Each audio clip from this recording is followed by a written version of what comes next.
if we can stand for the Pledge of Allegiance, please. I pledge allegiance to the flag of the United States of America and to the republic for which it stands, one nation, under God, indivisible, with liberty and justice for all. Mary Kay, roll call, please. Dr. Dave Bardo. Here. Trina Borneman. Here. Dr. Noel Deep. Jill Maddock-Nelson. Kristen Mattmiller. Here. Andy Mary. Present. Danny Pyatt. Present. Angie Schreiber. Here. J.D. Schrader.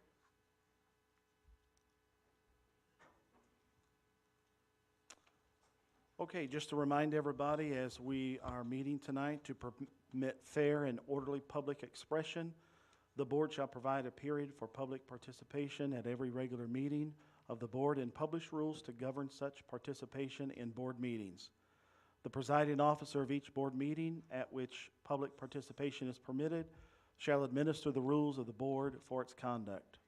They are as follows. Public participation shall be permitted before the board takes official action on any issue of substance. Attendees must register their intention to participate in the public portion of the meeting upon their arrival at the meeting. Participants must be recognized by the presiding officer and will be requested to preface their comments by an announcement of their name and group affiliation if and when appropriate. And please come to the microphone and stand at the lectern. Each statement must be made by a participant shall be limited to 5 minutes duration. No participant may speak more than once on the same topic unless all others who wish to speak on that topic have been heard. The presiding officer may interrupt, warn, or terminate a participant's statement when the statement is too lengthy, personally directed, abusive, obscene, or irrelevant. And the portion of the meeting during which participation of the public is invited shall be limited to 60 minutes unless extended by a vote of the board. Having said that, we will move to item 2, letter A, public comment. Do we have? We have nobody. Item 3, consent agenda. I will be looking for a motion.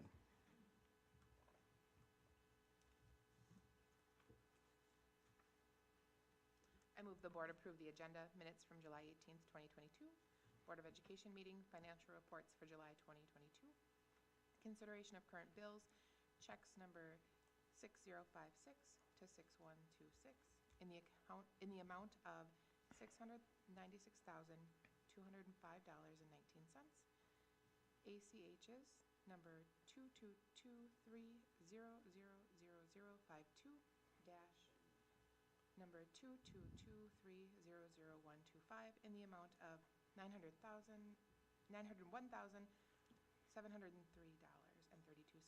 and one wire transfer in the amount of $19,419.13 for a total of $1,617,327.64.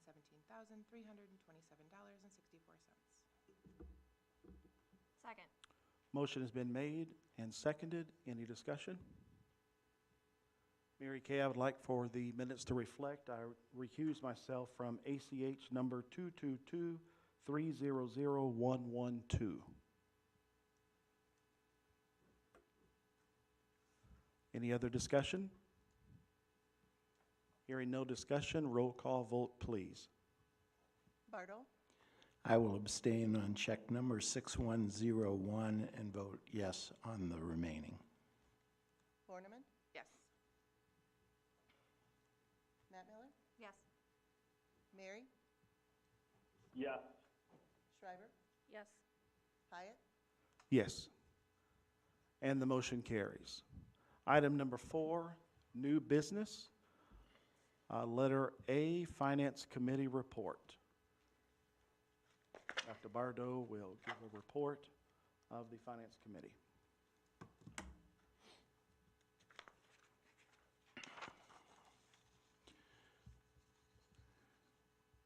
We met on Monday, the 1st of August at 6 o'clock. Committee members present were myself, Jill Maddock-Nelson, Dr. Noel Deep, and Tim Prenti. Other board members present were Danny Pyatt, administration present were Dr. Julie Sprague and Clint Rogers. Tim Prenti provided information on the community eligibility provision for the National School Lunch and Breakfast Program. The board will be considering this item on tonight's agendas. This will allow all students to receive free breakfast and free lunch for this school year. The next thing discussed was the addendum to the transportation contract and the rate increase. Mr. Prenti presented an addendum to the 2020-2025 transportation contract with Malliette Bus Company, which reflects a 9% increase to the minimum base rate for the 2022-2023 fiscal year. And again, the board will consider this at tonight's meeting. During the discussion, Mr. Prenti let the committee know that there was a shortage of bus drivers at Malliette and that it would have an impact on in-town busing for the current available number of routes. I made a point that we needed to contact parents to let them know of this possible change, and I know that it was done by the office, and I appreciate it. Then Mr. Prenti explained the various funds, for example, Fund 10, Fund 27, Fund 46, went through all the funds with us to emphasize what they were, any strings attached, and the amounts that were there. We had a year-to-date fiscal activity report noting that the working budget, making a comparison for this year already with the previous 2 years, which will be a monthly thing. And then Mr. Prenti went through and led a discussion on the levy and the fiscal activity that goes with it each year, the final certification. And then after that, Tim and I had earlier discussed when he and I met prior to this meeting about moving the annual budget hearing to October 24th prior to the regular school meeting instead of having it in August because our data would be accurate. So with that, the meeting was adjourned at 7:14. Our next meeting is on Tuesday, September 6th, the day after Labor Day, at 6 o'clock.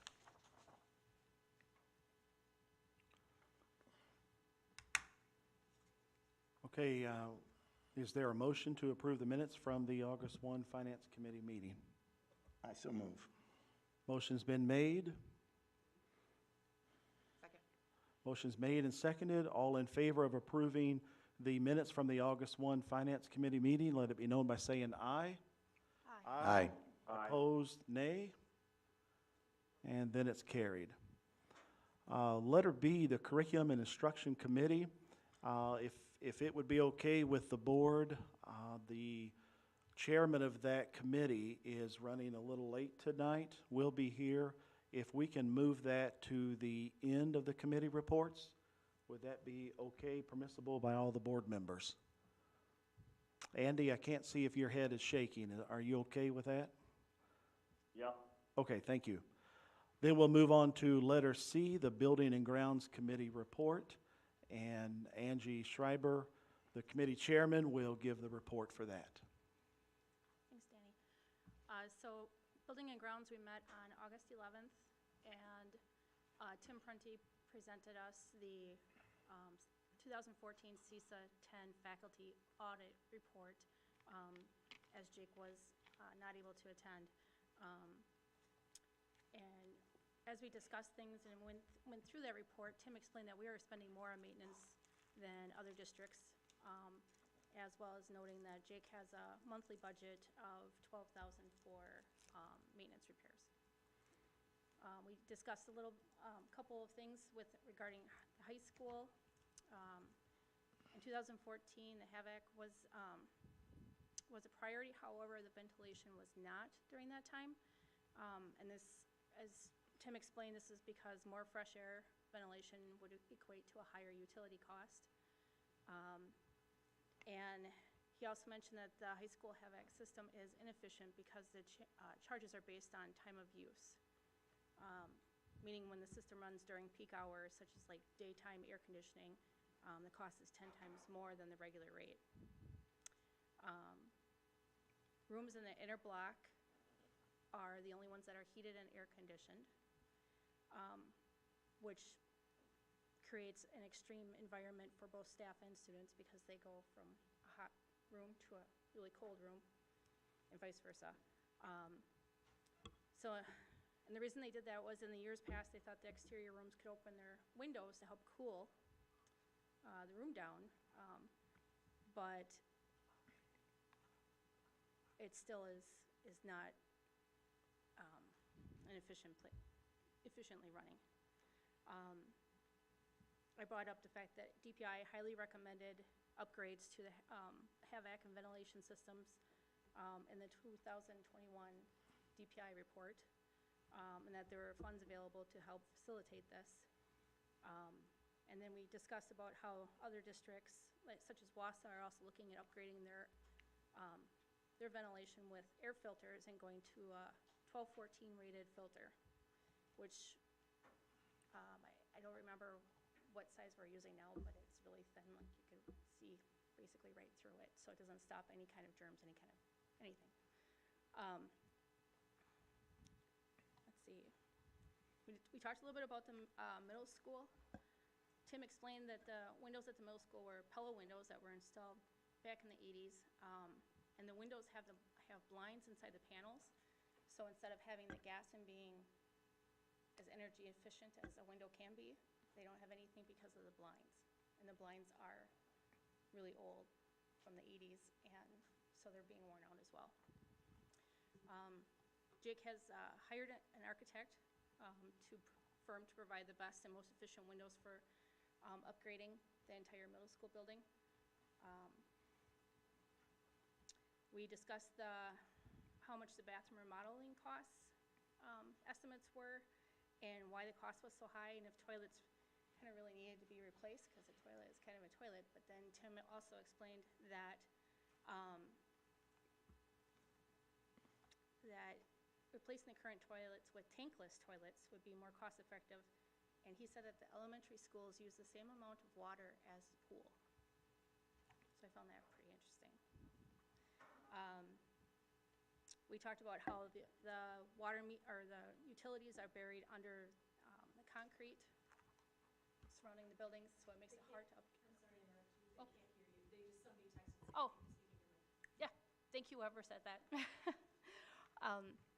So we talked about how the utilities are buried under the concrete, and so it makes it hard to update a lot of the utilities.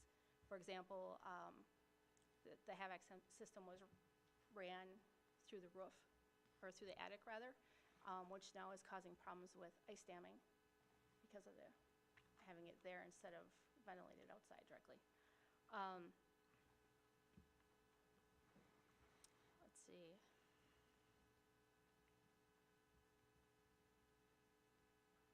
We talked a little bit about school size, the enrollment for each school, and if it would make sense to do any kind of reconfiguration. That discussion sparked more questions, and we're going to look at how other school districts are doing it and see if there's a more efficient way to utilize our buildings. And so at our next meeting, that's something we're going to talk about with Julie and Tim and Jake.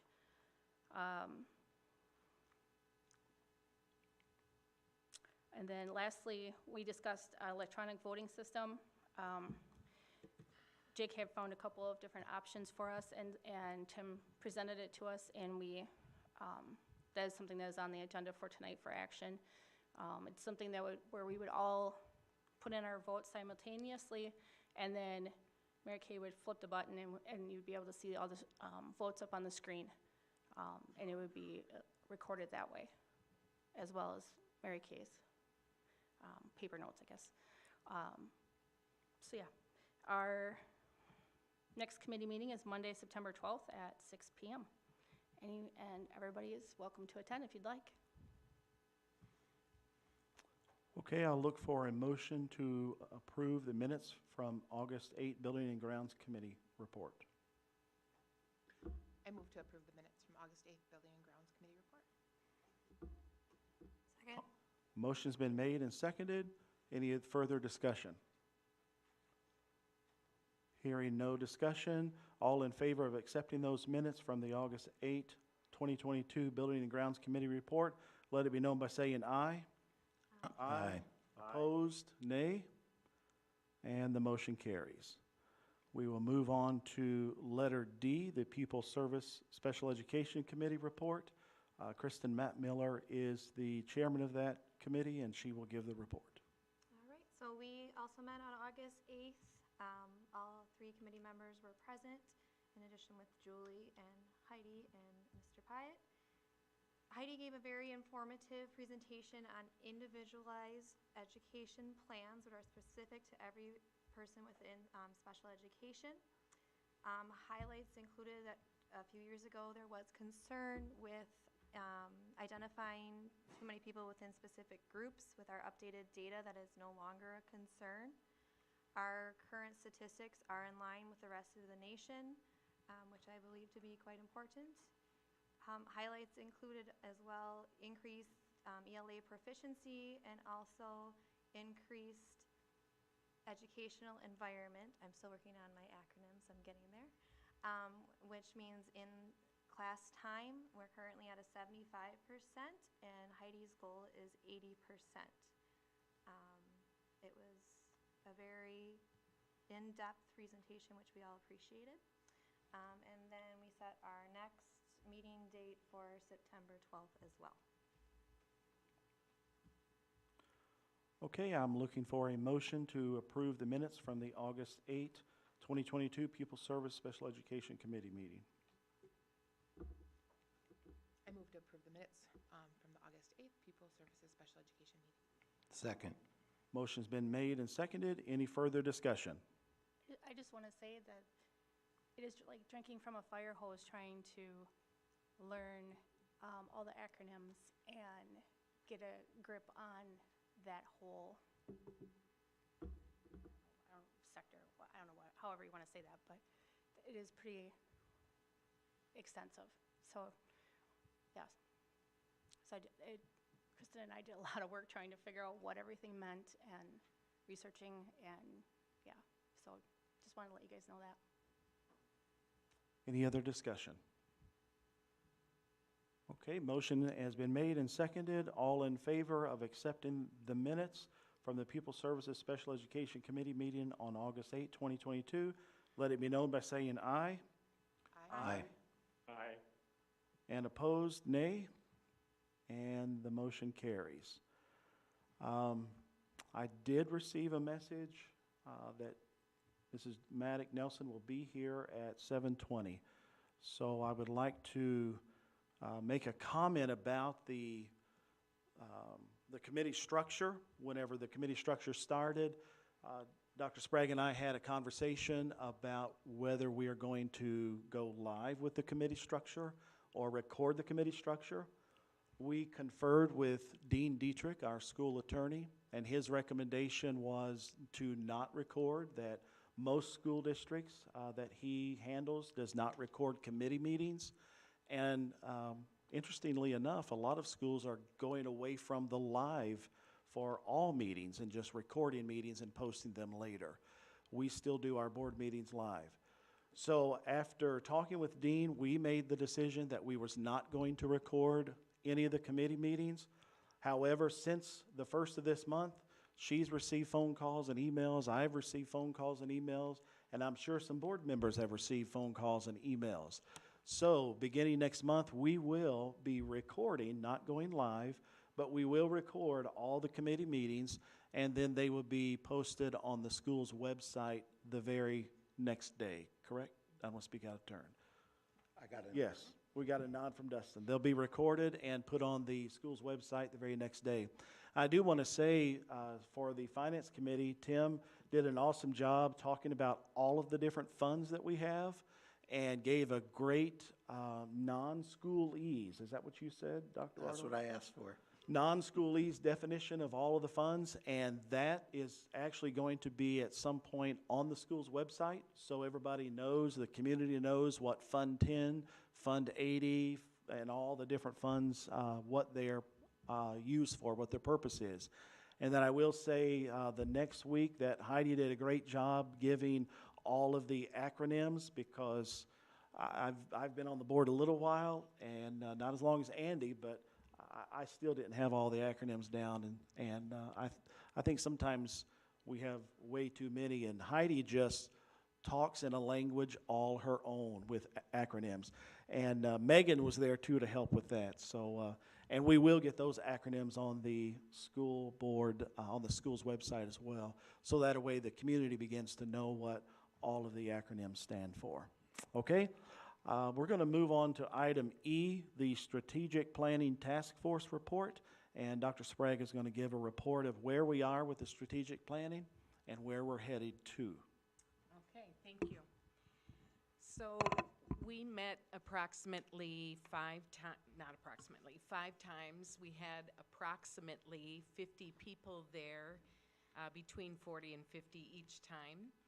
But we have one more session remaining. We couldn't quite wrap it up in the allotted time.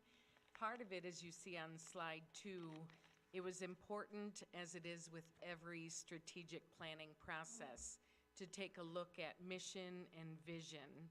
And that actually, even though this board approved those just a few years ago, it was good to elicit some feedback, especially from community members. And I'll just give you one example of why it was so valuable. We, when we formed that mission and vision, were very cognizant and focused on the K-12 experience, knowing we wanted our primary goal to be raising student achievement. The folks at strategic planning said, well, it does feel very K-12, and then it abruptly stops. Aren't we looking at things like lifelong learners or careers, et cetera? So that would be an example of how we are modifying mission and vision. And that is one of the goals for the next session, next and final meeting, which will happen in September. So on slide 3, you can actually see the proposed revision for the mission. It talks about passion for high-level learning. That was also brought in by the group. And then how we could revise our vision.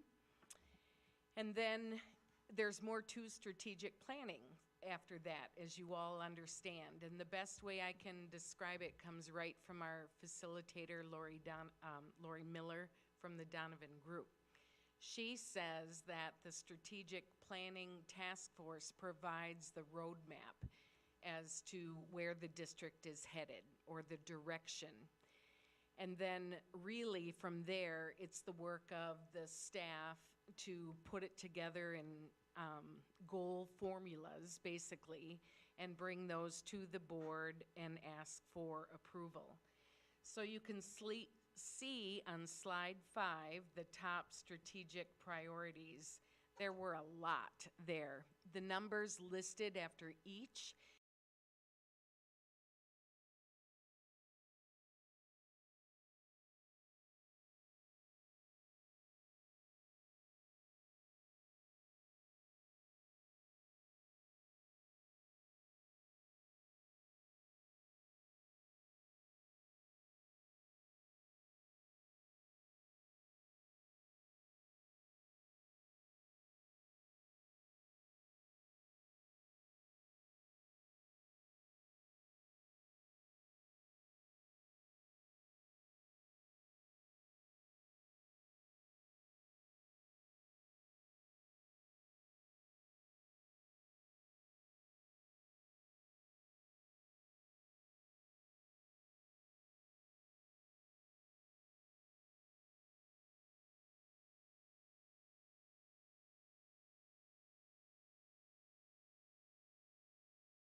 why he's left the building.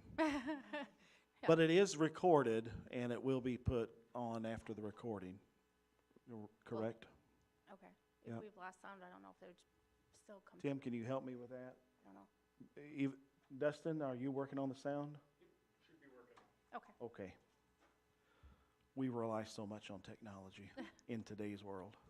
So thank you so much for all of the staff and all of the community members that have participated in being a part of any one or all of the strategic planning meetings. I think they've been pretty beneficial to our district and to our administration as to where to go from here. Okay. Let me move on to item number F is the Discipline Committee report. The principals have been tasked with the diving deep into the discipline process and if the board needs to look at policies and procedures. And I sent them quite a few questions late Thursday afternoon. And I know that probably some of them did not get a chance to get through and wade through all of those questions. You're okay, you're fine, you're among friends, because we know that this is going to be referred to the Pupil Services Committee beginning in September, so that way you can dive deep on a committee level and then bring it back to the board for finishing final approval. So having said that, just tell us where you've gone with this, because we didn't have an update last month because all the committees were enjoying your summertime, though it's been short. Dave was writing down the date for today, and he put July because he wanted summer to linger a little bit. So we'll start with the high school. Mr. Rogers, if you'll give us where you are.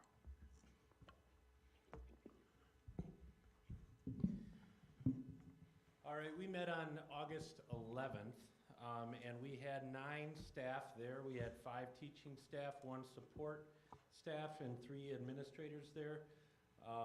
And what we did was did a quick review of what our work was the time before, and we finalized our dress code, attendance, and electronic device protocols that are going to be outlined in our handbook. And in anticipation of these meetings, we put a disclaimer in our handbook that certain sections will be found online because we needed to get it to print. So certain sections will only be found in our online version of our handbook, not our printed version that all the students receive a physical copy of. We also discussed our cheating and plagiarism protocols, which led us into a retake and grading policy that we have a draft for, but we still feel that we need some work in staff input on. Then we looked at our behavior grid, which other schools in the district have a behavior grid as well. It really talks about what happens in the case of a negative behavior taking place, and what teachers' responsibilities and administrative responsibilities are. We talked about needing some staff clarity on that in terms of some tweaks in language, and then practice on that, practice in using that. So we can be as consistent as we possibly can be in handling those behavioral situations while still respecting the individuality of the student in the situation. We talked about our alcohol and drug protocol being postponed because we really wanted our school liaison to be part of those conversations, which administration and our SRO will engage in.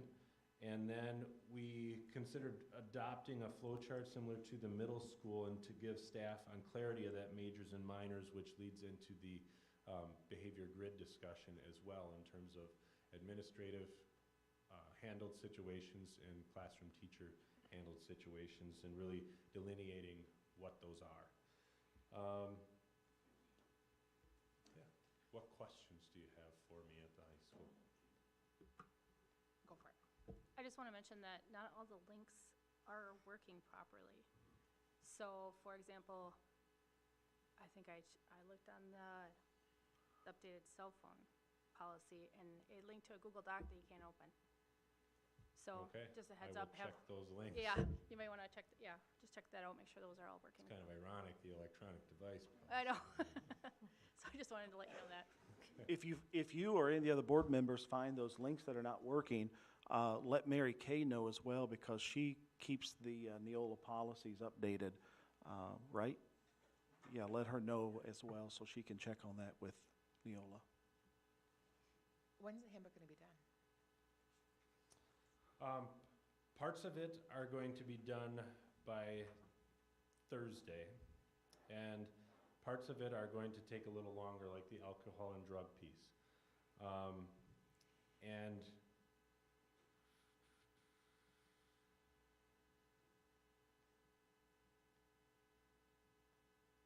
And a possible adoption of the flow chart will take longer too. The rest of them should be up to date. Okay. Is that an old policy that is in effect until we know whatever alcohol and drug policy is in place? Yep.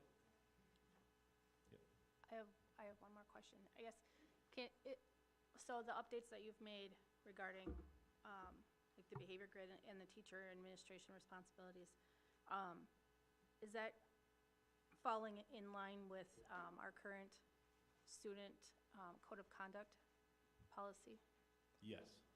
And what that behavior grid is it's really how the staff is implementing that policy. It's not like the behavior grid isn't like passed out to students, but that's for staff guidance on how we handle those situations. Okay. Do we have something that is kind of black and white for students? Say, if you do this, this is going to happen. If you do this, this is the consequence for that happening. Do we have anything for that for students? Or, because I know like in the student handbook, it's just kind of briefly overviews a lot of stuff. There's some pieces that are gaining clarity, like on our attendance one at the high school. Mhm. We're going to have, we revamped that all together, and it's going to be like 3 tardies is going to equal a lunch detention, 9 tardies is going to equal a day of in-school suspension, and that's going to be communicated with our students and parents as far as very specific language. Okay. Is that in the handbook? Or It will be in the handbook. it will be? Okay. I So thought we check had that this. link. Okay. Thank you. Okay, thank you. Okay, we're moving to the middle school with Mrs. McCann and Mr. Mock. So we have a flow chart, or like a delineation of what we've been working on. We just want to give you a copy of what we've been working on. There's just so that we can all stay clear, and with all the different words and everything that everybody's using, there's not too many acronyms in here. Yeah, but there's a lot.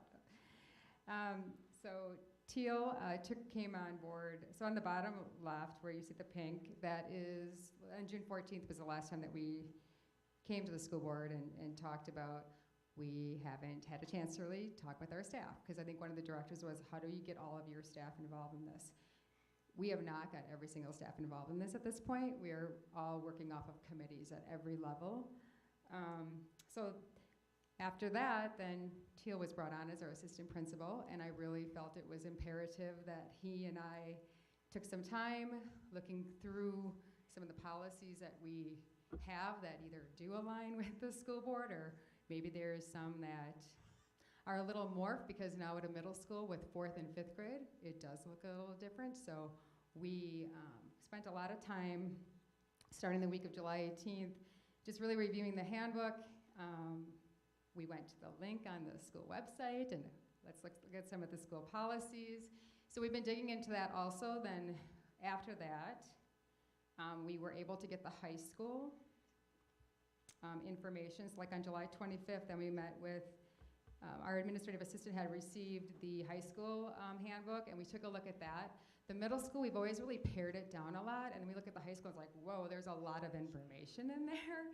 So we took some pieces of both. We did ramp ours up a little bit, because we do know that, like, for the last few years, COVID protocol was kind of taking a little bit more information in some of these things, and so we felt like we just really wanted to update and bring some attention to, like, dress code and, appropriate language and attendance. We took a look at, and Teal will talk a little bit about that. He's been working hard with that. and also like meeting with our SRO, like what does this look like? So on the 25th, we really refined it because what we do in the beginning of August, we send our incoming fourth graders all this information because we want these families to start getting acquainted with what the middle school is going to look like. So we didn't have a chance to have everybody look at everything, but we just took it and we sent it out, and we do know that there will be changes, but we wanted to provide some information to our incoming fourth grade families in regarding to our handbook. Like what will look different compared to what maybe they were looking at elementary school. Along with that then, the following week we sent things out to 5th grade, and then this past week we did 6th and 7th grade. So even between those 3 weeks of when we were sending material out, some things have been tweaked and changed. And so we know that we need to, as we keep tweaking things and updating things for our staff and for ourselves, we will continue to do that with our school board and our community and our families as well, and our students. Then we got into August 3rd, which is the nice blue on the bottom, and that's where Teal and I met with the climate culture team. And this team is really inclusive of a variety of things, from anywhere from PBIS systems to Tier 2, Tier 3, Tier 1 interventions that we use for behavior. It involves our counselors. There's a grade level teacher, one representative at least from each grade level. On August 3rd, we weren't able to get everybody there, but that's where we started digging into what does our matrix look like? So be safe, respectful, responsible, and then the different avenues of the classroom. Is it the classroom? Is it the hallway? Is it the cafeteria? Lunch, recess, and you kind of dig into those topics and you write positive statements. And our students are used to that. Like, what does that look like, and how do we clearly define those expectations? One thing that the team defined during August 3rd, we had some pretty candid conversations about hats and hoods, and what does that look like in a 4th grade classroom versus like a 7th grade classroom. Is it really defiant if a 4th grader has their hood on? Maybe they're just cold. You know, it's just, there's a lot of different conversations. So we spent a long time just listening to our staff and really thinking through, giving Teal a different outlook too. He's not been a part of with our 4th and 5th grade. So just really trying to think about what that looks like for all of us. We spent a lot of time, we do what's called Cool Tools, where we have interactive modeling with our students. We do that pretty much at every level. It just looks a little different. How do you walk in the hallway? You walk on the right side. Then when you're seeing students walking correctly, or even adults on the right side, then you compliment them. Thank you for walking on the right side. And so we really went through a lot of our cool tools, updating them. What does interactive modeling look like? Which totally goes with our academic structure. What do you want this to look like in language arts and math and all of our content, as well as the other aspects of the classroom? And then we dug in and really talked about, and August 15th was our next time that we met. Do you want to talk about August 15th? Sure. All right. Yeah, on August 15th, we had our Climate and Culture Committee meet again, and we formed kind of 2 subgroups. The first group, we looked at the behavior grid, and we looked at the flow chart that was designed by Chris Robinson, and we just looked at the language between the two, and we found how we could kind of mesh those together. And once again, that behavior grid has tons of definitions and goes really in depth for staff on all the different behaviors that we might see, and that flow chart is designed for them to be a quick reference, for them to look through to see who would be handling what situations, when is the parent contact being made, and those things. So something that they can reference really quick to make things fast and easy on their part, because they have a million things going on at once. So that was one of the subgroups. The second subgroup worked on the connection between our student handbook and our welcome back presentation. So in the beginning of the year, when all the students come back, our staff is presenting to all of the students that welcome back presentation, which has updates on all of our expectations for them, new people in the building, familiar faces that they might see, and all of those connections. So we made sure that that aligned with our student handbook and those updated policies, so that way students get that information within the first couple days of them coming back. Next steps. I'll talk about the attendance piece too. That we didn't really have on the flow chart, but For attendance, I've had a couple chances to meet with other administrators, Officer Schilling, and then also people from the community, the Justice Department on our truancy policy, the tobacco and drugs, and just start conversations around those, what those fines might look like, what the consequences might look like, community service, those types of things. So that was a really neat experience as well, and I think we're headed in a positive direction there. Okay, the last thing that we had on there was kind of next steps. So transitioning now and trying to bring all of the staff together in the building and stem some of those conversations. That'll come in some grade level team time where all of 4th grade will be together, all of 5th grade, so on and so forth. They have some time set aside where they'll work to build their universal matrix for their grade level and then transition those into the individual classrooms as well.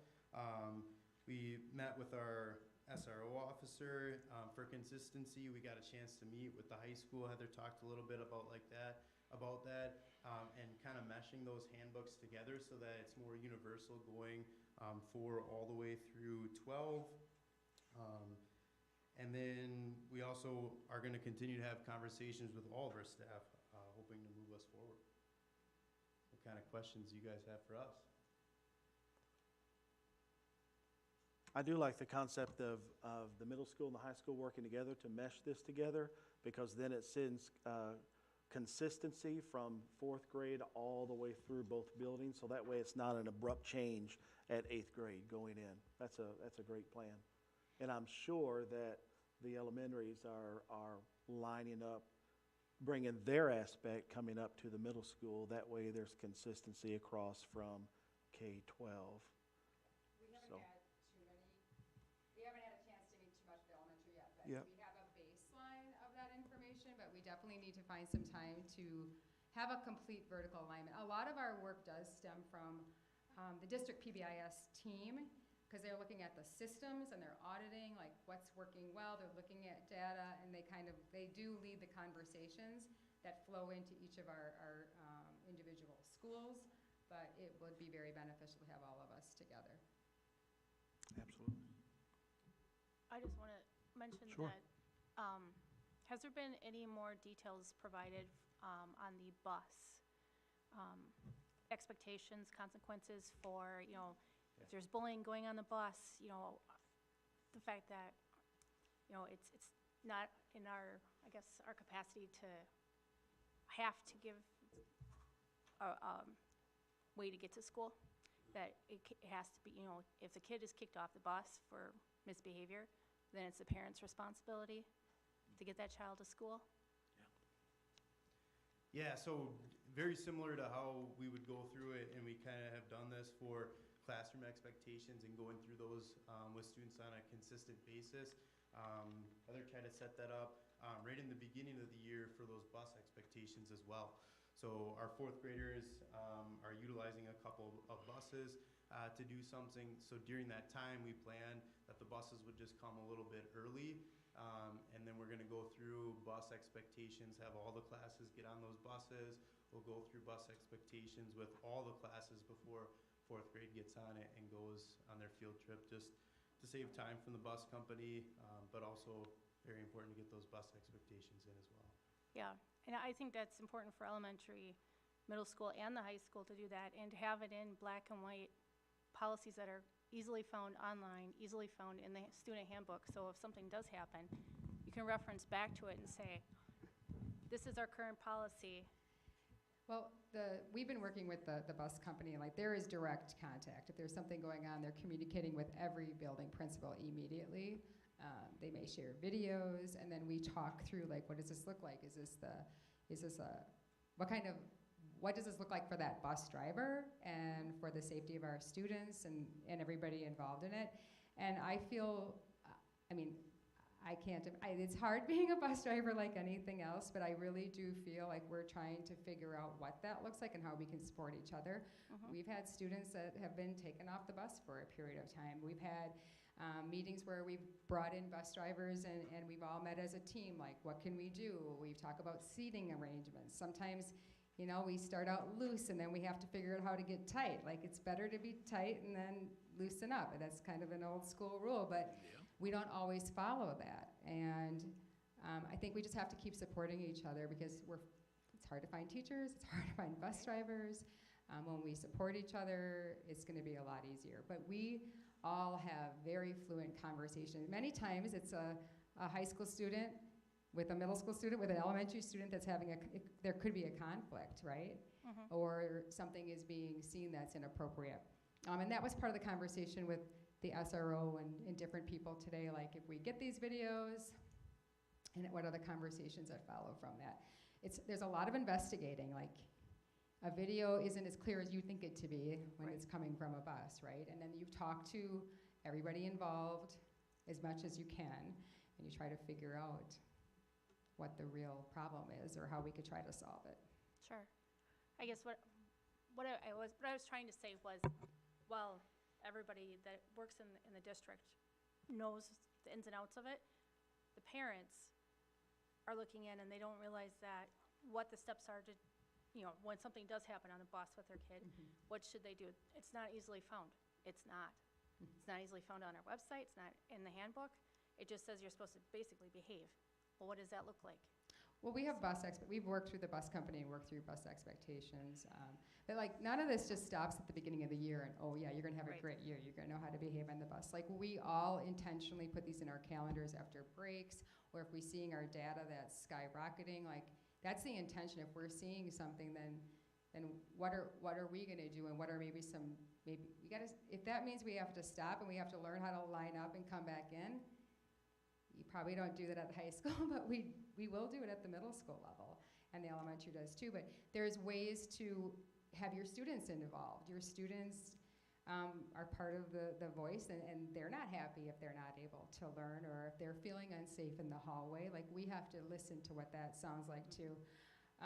But when it comes to bus, like, I feel what we tell our students is that if something's occurring on the bus, if you can tell the bus driver, they don't know everything, like, try to let them know. If that's not, you know, if you were not able to do that, communicate with your family or come right to school. We have a lot of our middle school kids come right directly to the teacher or to the office, and then we start the conversation with the bus company. Do you know anything about this? And there's typically a couple sides to the story, you know, so that's how we've been working through things the last few years, and I believe every level's been doing that.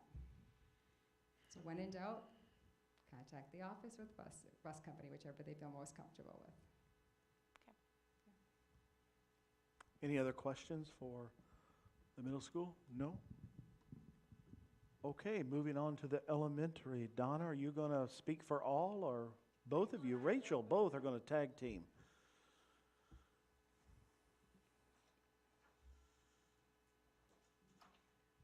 So I will start. We met as an elementary PBIS district team on August 15th, so not too long ago. We did have representatives from all three schools as well as all three principals. We talked through a lot of the expectations, including looking at the behavior grid. We talked about wording. We talked about really what does this look like, what does this sound like, what does this feel like, and we worked through what the behavior grid, you know, entails. So it talks about what the universal expectation is, what it looks like, you know, for someone who's following expectations, to what does it look like for a student who may need a reminder, to all the way to what does it look like if it's an infinite campus referral. So we've really moved away from the major and minor language. We've leaned more towards the, if it makes it to this point, this is an infinite campus referral. Whether you call it major, whether you call it minor, it's an infinite campus referral. That pretty much means that it's major. So we talked about all of those things. We met as a whole, as I mentioned, and then each building also met separately. As an elementary, we have 3 different buildings. We try to stay as consistent as possible, and that's why we need to develop such things as the behavior grid, our support system. So those are our systems, as Heather had mentioned, that PBIS really helps us with developing the system so that all 3 of the elementaries can stay consistent. At each of the buildings, then, we may have some things that differ a little, such as how we're going to teach the expectations, whether we're doing a whole school, back to school rotations, if we're doing it within classrooms, how we're teaching it, but it's really emphasizes on the importance of teaching those expectations and continuing to teach those expectations. Because we can't assume that someone knows what to do if they don't know what the expectation is. We also talked through aligning our PBIS with responsive classrooms, that we did have staff, including all 3 principals and staff from all 3 schools, attend responsive classroom training, which Rachel's also going to express. We know that these students are coming to us from a variety of different cultures, meaning their own family culture does things differently than maybe we do in our classroom, or the kindergarten teacher last year does something slightly different in the way we line up than maybe this year. And so every year we have to do some interactive modeling in order to teach those students what does that look like. Not just tell them, but show them over and over and over again. And so we really wanted to do a better job of providing an environment that was safe and engaging and joyful, and that is exactly what Responsive Classroom does.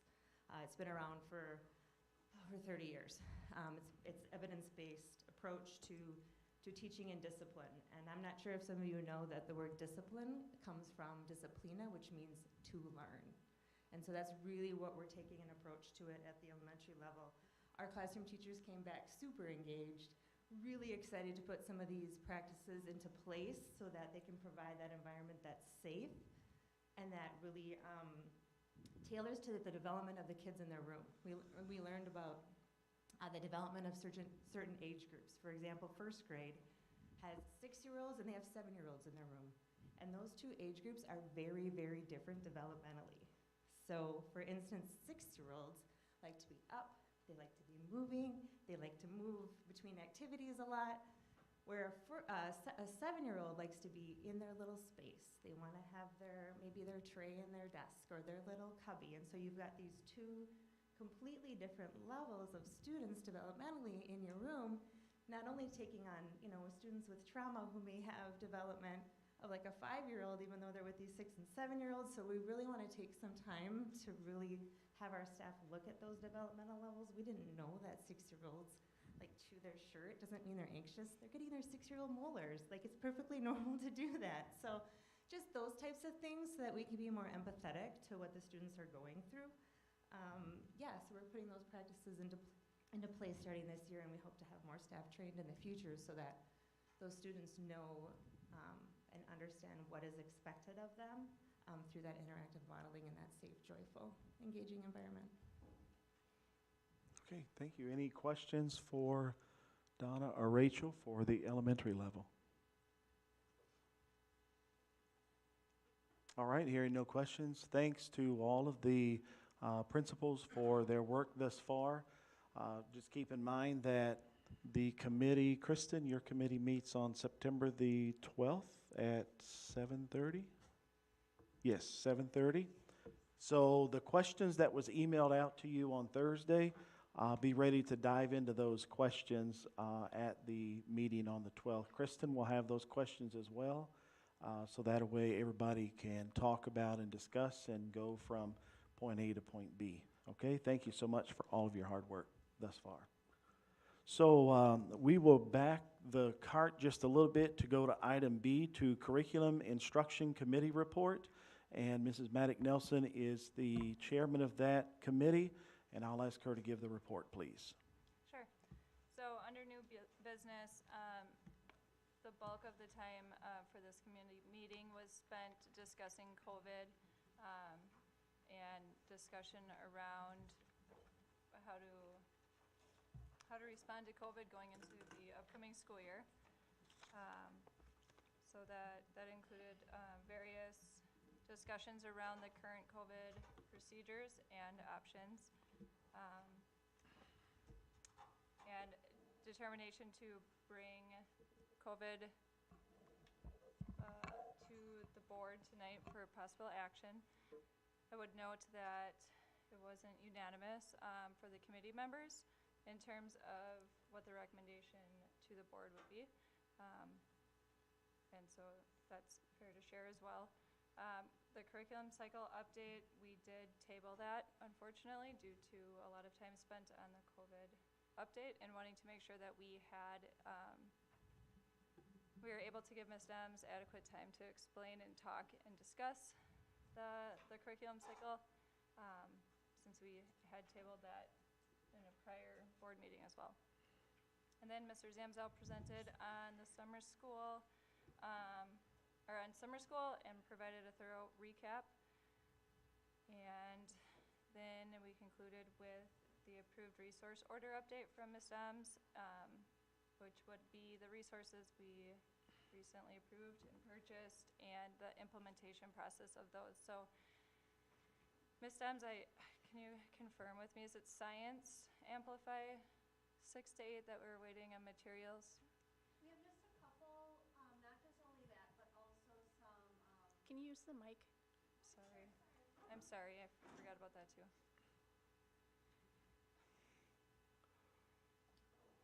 So we're a little bit farther along than we were at the curriculum meeting, so we have almost all of our digital resources onboarded now, which we didn't at that time. So Dustin gets another shout out because he's really been a rock star.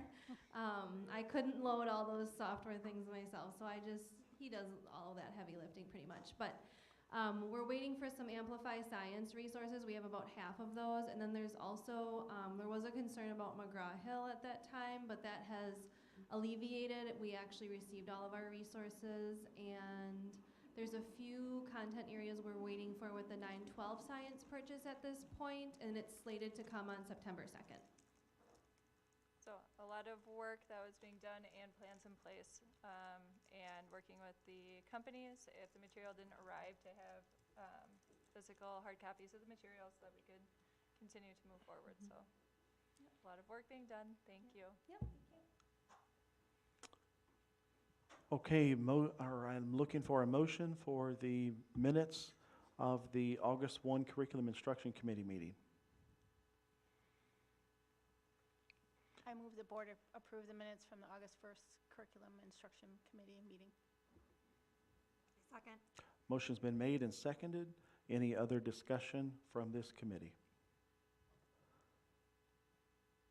I just want to say thank you, Amy, for all your hard work that you put in on this. I'm looking forward to that, the next meeting for the explanation of curriculum review, how that process works. She was ready to dive into it, and she's even going to be more ready. No other discussion? All in favor of accepting the minutes from the August 1 Curriculum Instruction Committee meeting, let it be known by saying aye. Aye. Aye. Opposed, nay. And it carries. Item G, open enrollment snapshot. Mary Kay will present this. Okay, this is just a preliminary report based on the report that I ran last Thursday. It shows that right now we have 46 students open enrolled into the district. These are applications, not actually enrolled, but the applications that we've received. And we have 181 open enrolled out. Now compared to last year, we had 41 enrolled in at this time, and we had 177 enrolled out. So we're almost apples for apples for what we have. We'll have the actual numbers on third Friday, and that will be September 16th. So at the September board meeting, I can give you actual numbers. Okay. Any questions? Do we do any kind of, I don't know, any kind of like a survey to the parents that choose to open enroll out of the district as to why they're leaving? If it's for, is it closer to their work? Is it because they're not happy with instruction? Are they not happy with something so we can kind of gauge that as well? On the application, they do have different areas or reasons for open enrolling. Most of them it is for the best of the child. And some of it, I would say half of it is for the parents live or work in the district, Okay. the other district, so it's easier for them to transport their children. Some of them are closer. And if I may add, Mary Kay is really adamant. If there's anything concerning there, she'll alert me, and I in turn will either contact that family and look for resolution, or the principals will contact, so. But those are very few and far between. Okay. Mary, could you also on that report show when they entered in open enrollment? Because those are 180 are all open enrollees that could have been when they enrolled in 2016. Exactly. So just Yeah. being, I don't know if that's Oh. broken down on that.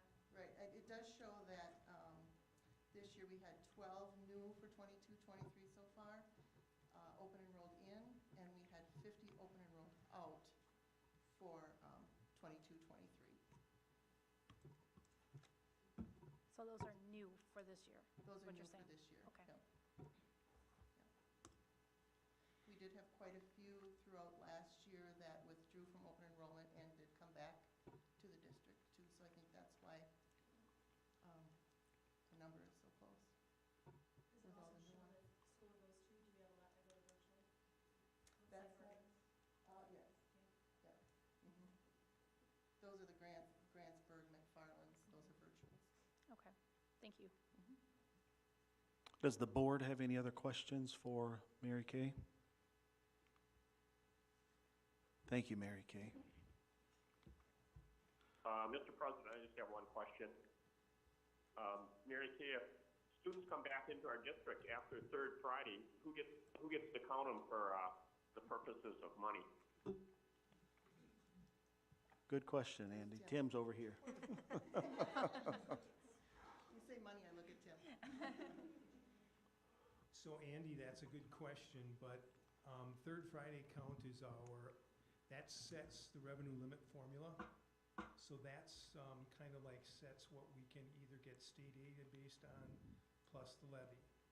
But the actual open enrollment tuition expense is prorated on a daily basis with the number of students and actual student days that they're open enrolled out or in.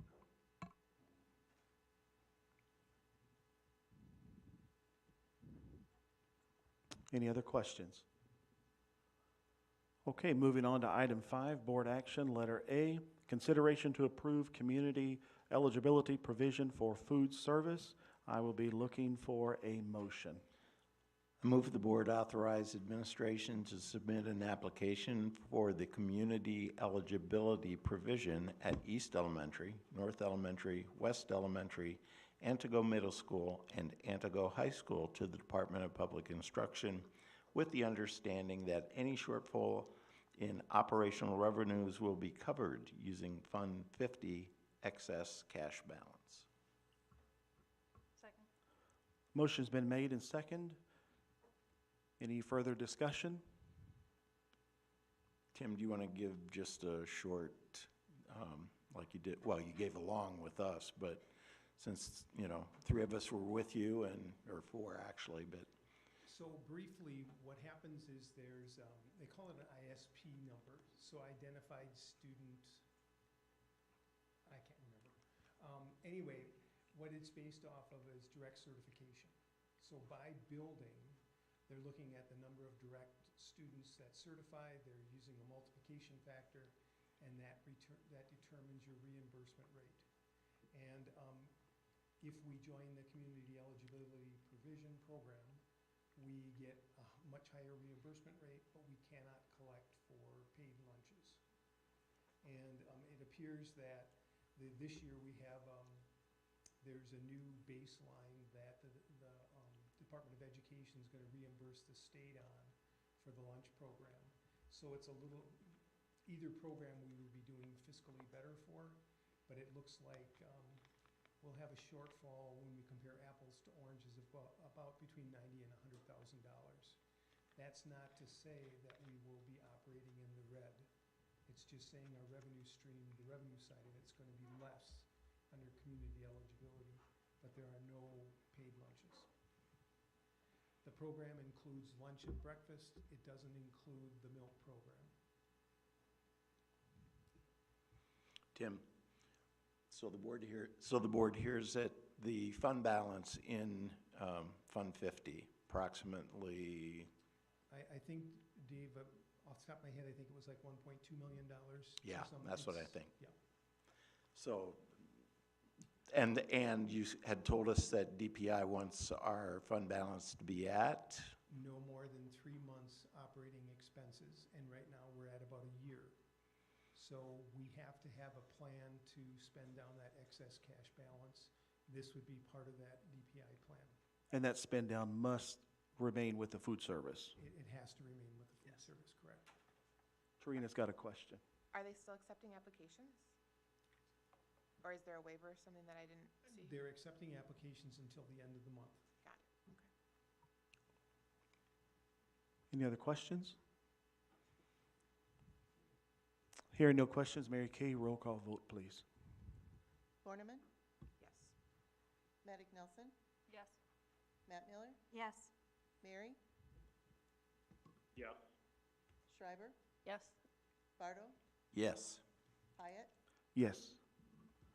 And the motion carries. Item B, consideration to approve 2022-2023, I can never say this word. Help me, somebody. Addendum. Thank you. To the 2020-2025 transportation contract rate increase. I've practiced all day and it still failed me.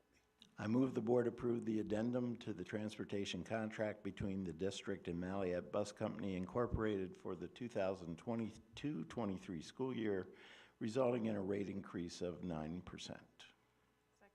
Motion's been made and seconded. Any discussion? I have a couple of questions. Are we tied to being, or not we, I guess, is Maliette tied to being the sole provider for the district? Or if they can't, if they don't have enough drivers, for instance, can we utilize another bus company from outside the area? The short answer is yes. Maliette's negotiated the contract through fiscal '25, and we just opened for the rate increase and did not open for the rest of the contract language. Okay. We can, like athletics, you often see that the teams will want to get a coach bus if the travel is far. Mm-hmm. They can, since Maliette's doesn't have a coach bus, they go out and get quotes for that part of their transportation piece. But for regular daily transportation, they're the exclusive on it, yes. So the answer is no. And then, Tim, the question then is, for the coach buses, the school district covers what would be a school bus cost, and then the clubs or organizations that tied to that athletic event or extracurricular event pays the difference for the coach bus. Okay. Does that make sense? Yeah, that does. With regard to being the sole provider in contract, it also states that they would be providing the full transportation for the district. So if they can't provide for one rural route, or in this case, I know we were having a shortage for the city routes, then they're not upholding that end of the contract as well. So could we bring in another company in that situation? I mean, I understand if they have all the drivers, all the buses, routes covered, no problem. But I'm saying is if they can't, can we utilize a Tim, different company? can you explain that 2-mile state statute about if a student lives within 2 miles of their school, the district does not have to provide transportation for that? Is that pretty much? Correct. Okay. That's correct. So that's where we're at. We're at students that are 2 miles from North Elementary may not receive transportation. But in talking with Tim Prunty and Tim Grosskirth, they're going to do their best to bring their country buses in and have those filling up as they're coming into town. Okay. And as parents are contacting Maliette, then Maliette has the potential to get a student that's right at that 2-mile mark that's on the way to the school. Correct me if I'm misspeaking there, Tim. Again, I can provide you an update as of last week, Wednesday, when I asked Aaron Wick, who kind of manages the transportation on the district's side of things. I asked her where we were at with that. Right as of last Wednesday, first of all, our parents are required to request transportation. Mm-hmm. So we asked them to contact Maliette's and get on the list. We had 50 students were not assigned a route as of last week Wednesday, which was much better than what we had at our committee meeting. Is that 50 city students or 50 city students. that had utilized busing last year? I can't answer that. Have Okay. requested busing this year. Okay. And I don't know how far they are away from school, but I would assume that Malleus would pick the furthest ones up first. Okay. I will say too, Tim, that you can correct me if I'm wrong again about the 9% increase. Part of that is additional monies to help offset the cost for drivers, where we can give the drivers a more of a hourly wage. Yeah, specifically, we were raising the driver base paid by $3 an hour. Okay. And that's making the drivers more compatible to other area drivers. Sure. And I just want to mention for people in the audience and then those watching from home, in order to be a bus driver, you have to have your CDL, I believe, Class A license. Class B. Class B, Mhm. thank you. And Marriott has taken the steps to be able to provide that training and for you. So they will provide the training to get your CDL in order to drive the bus. So just so people know about that as well. Versus taking the driving school that costs, I think, $4,000. Yes, very expensive. So it's a really good way to get your CDL license. Any other questions or comments on item B? Motion's been made and seconded. Mary Kay, roll call vote, please. Maddox Nelson, Yes. Matt Miller, Yes. Mary, Yes. Schreiber, Yes? Bardo, Yes. Horniman, Yes. Hyatt, Yes. And the item passes. Letter C, consideration to remove current COVID-19 guidelines. I will be looking for a motion, please. I move the board dissolve COVID-19 administrative guidelines protocol and discontinue participation in ABC Science Collaborative based in Duke University effective 8/23/2022. Second? Motion's been made and seconded. Discussion from the board? So discussion within the committee meeting talked about how do we navigate COVID moving forward to focus on education and keeping students and staff in school while also not overlooking or minimizing the risk and health concerns related to COVID. I made this motion because we have discussed the impacts on learning and academic achievement and the increase in mental health as a result of COVID. And so to best move forward and keep students in school and staff in school, the motion as presented aligns with what is common practice within our community and also common practice for what families have now been accustomed to since COVID close contacts, quarantines, vaccination status discussion, masking. So it simplifies to the parent is able to determine what is best for their child, still following our policies regarding illness, but not specific to COVID anymore. Okay, any other discussion? I have a clarifying question. When we discussed this at committee, there was sentiment around for the parents and who were seeking it to still have the convenience of testing. Mm-hmm.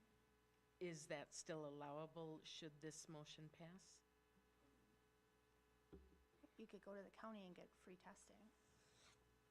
Yeah, it was strictly the convenience so that they, Yeah, and it's valuable to be able to offer, and it's my understanding we have the tests in stock, correct? Like, we physically have them here. Oh, sorry, I didn't realize you were. We have the test here, yes or no, Darlene? We don't, we have expired, we haven't gotten the supply for this year, as of yet. Okay, Are we going to get the supply for this year? I have been in contact with my corporate lab, and we have been moving forward on getting the tests. It will include the antigen tests, which are the rapid, and it will also include the PCRs, which is the one that we have to send out for analysis. Okay. Is there a cost associated with the testing right now?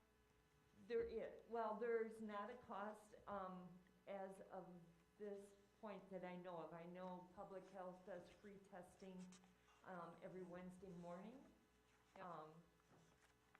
But if they do home tests, it can cost up to $30 for 2 tests. And to be honest too, something that I've been notified of, this past week is that through DHS, I can acquire a home test, a home kit, which would include 2 home tests that we can distribute to staff and students. Any testing we're going to be doing is only designated for staff and students at this point. We are not opening it up to community per DHS requirements.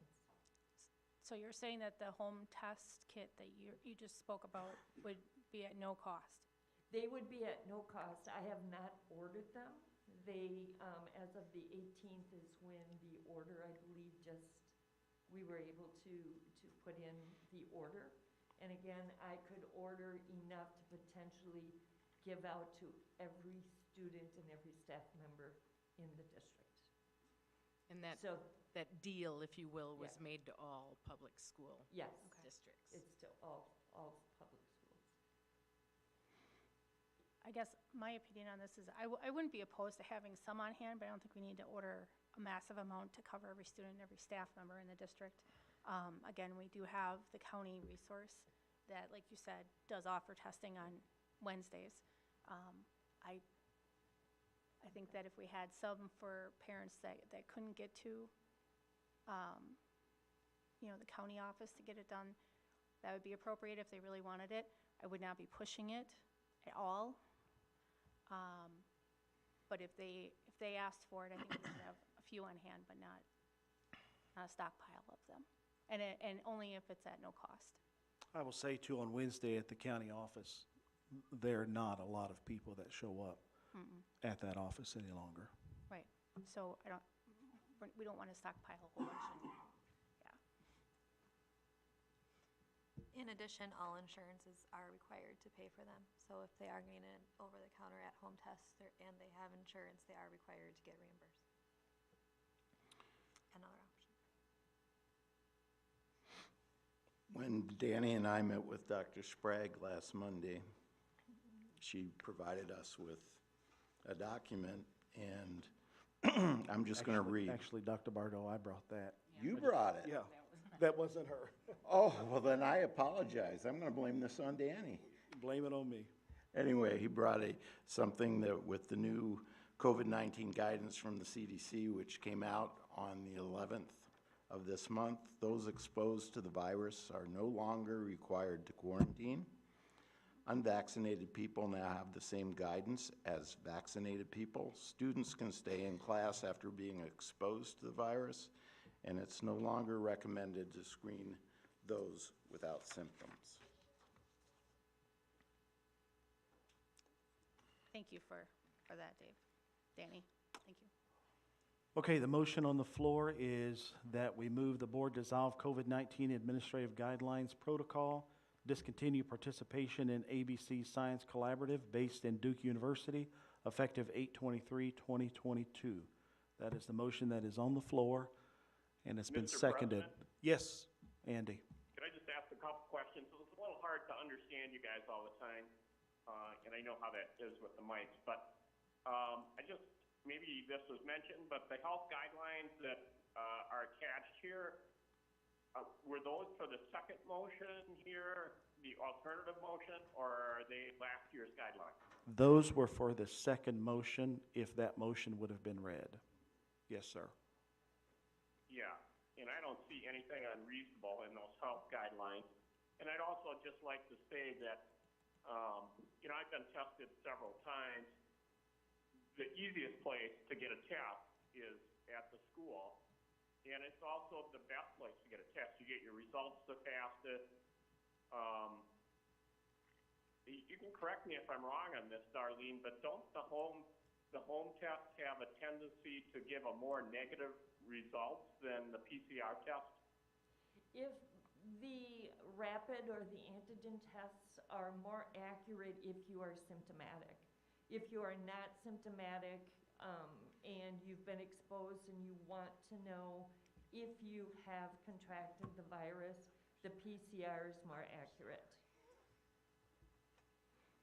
But the rapid test is highly accurate. I shouldn't say is more accurate. It's highly accurate if they are showing symptoms.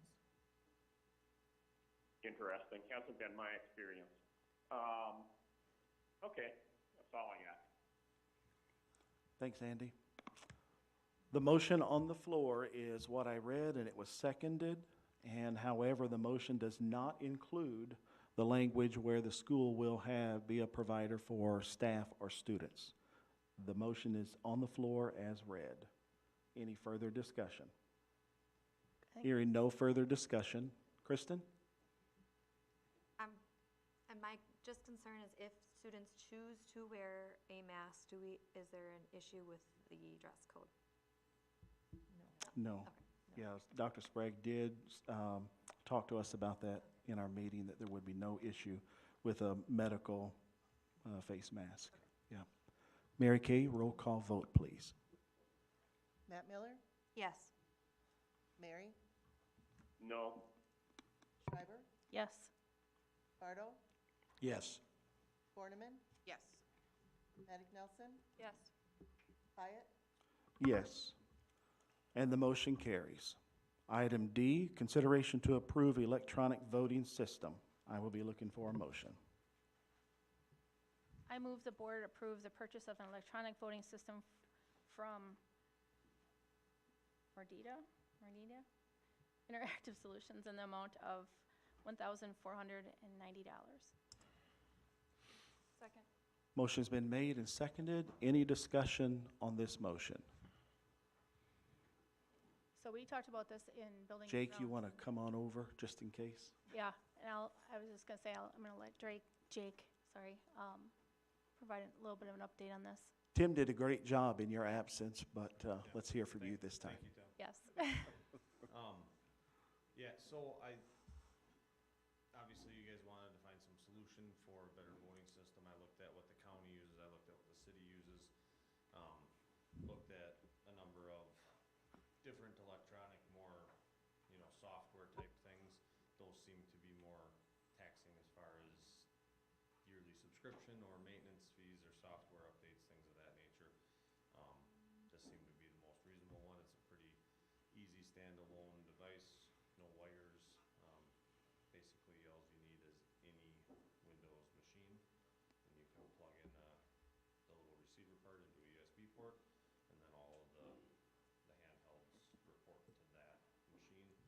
In that case, it would be either Dustin or Mary Kay that would have that. And then once all the votes are in, it would be projected up on the screen at their command, basically.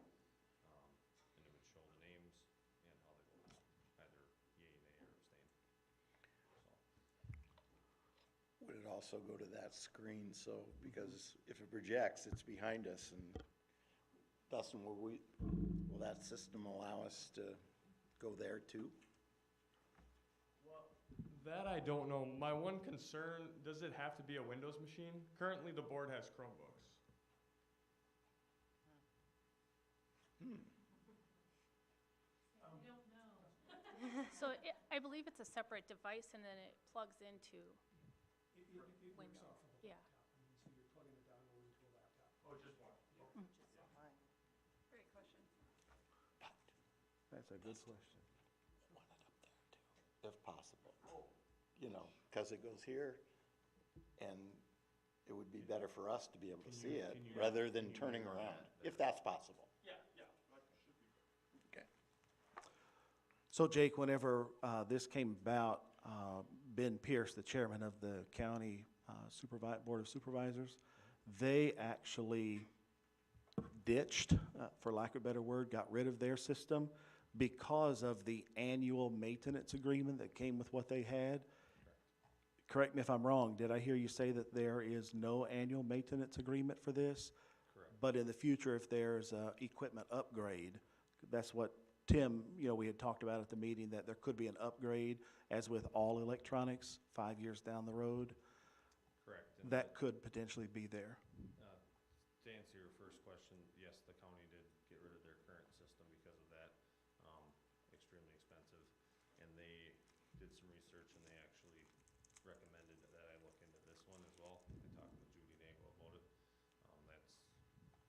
She believes that's the way that they're going to go. They have not purchased it or decided yet, but Okay. that was a lead from her. And then secondly, with the software upgrade on this, talking with the sales rep, if they do make improvements to it, they may offer that as an optional upgrade for us to do at any time. But if we choose not to, at this point, they have no yearly update. We would just keep the current Just a software purchase. update that we have, Mhm. and it would continue to operate the way it does, because it's all standalone. It's not like web-based or anything like that, so. And I'd also like to let the board know that Board Docs does have this availability, what we currently use, and Mary Kay did some research with Board Docs with their company, and it would cost us an additional $10,000, $12,000 a year to have this with Board Docs. So then I asked Mary Kay, with the other features that would come along with this $12,000, would it help her in doing her job for the board? And she said, not $12,000 worth. So that's why this recommendation came from the committee. Any other discussion? Jake, did you check with other districts to see if they're using this system? I asked the sales rep for references within the state, and he was able to list off mainly municipalities. He was not aware of any school districts in Wisconsin that had this system. He did say that the municipalities that did have it are very happy with it.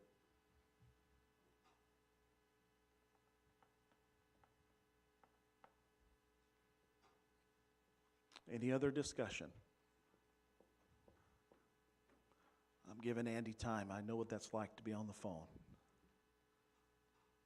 Okay, hearing no discussion, Mary Kay, roll call vote, please. Mary? Yes. Schreiber? Yes. Bardo? Yes. Borneman? No. Maddox Nelson? Yes. Matt Miller? Yes. Hyatt? Yes. And the motion carries. Moving along to letter number F, report of district. Let me back up to item E. Consideration to approve the 2022-2023 Boys and Girls Club of the Northwoods Agreement. Looking for a motion. I move the board approve the after-school agreement between the district and the Boys and Girls Club of the Northwoods in an amount not to exceed $27,000 and paying for the programming coming from ESSER 2 grant funds. Second. Motion's been made and seconded. Any discussion? So I have a couple of questions, mostly for Tim. So when I read through this, the Memorandum of Understanding, MOU, it states, item F says the participants will receive dinner at 5 o'clock and be bused home at 5:30 p.m. Busing expenses will be covered by the USDA, Unified School District of Antigo. So my question is this in addition to the money that is already allocated to the Boys and Girls Club in the budget? That's the first question, I guess. In the budget, we do allocate money for the after-school program, transportation home, correct? Okay. I was unaware it was for transportation home. So then, my next question is, have an approximate cost of what the transportation will be to the district? Because as I'm reading this, it says, busing expenses will be covered by the district, but is that in addition to the 27,000 they're asking for? It is. So it's the transportation is in addition to. And the transportation, the cost of it varies depending on where the kids live. Okay. So typically, we have 4 vans or Suburbans that do the transportation home in the evening. Okay. And again, it's just based on where those students are living and what the cost per mile ends up being. So if there's one student that lives way out, I don't know where exactly our district line is, but. Gleason. Gleason, out that way, out in Timbuktu, kind of. We try to eliminate barriers for all. Okay. We think this is a pretty important program, the after-school homework help piece of it. I'm not disagreeing with you there, I'm just trying to get. Over the last couple of years, the transportation has averaged somewhere between $15,000 and $12,000. Okay, so in addition to the 27 that they are currently asking for? Correct. Okay. So there's not a radius, kind of like how the school district has the 2-mile radius. There's not a radius for the Boys and Girls Club to provide transportation home, like 10 miles out of Antigo, for example. Anybody who lives further than that, they have to come pick up the Angie, kids. I'm not aware of one. Okay. And then, do you have any, I was hoping Angel was gonna be here. Do you have any ideas how many students are actually transported home versus their parents picking them up?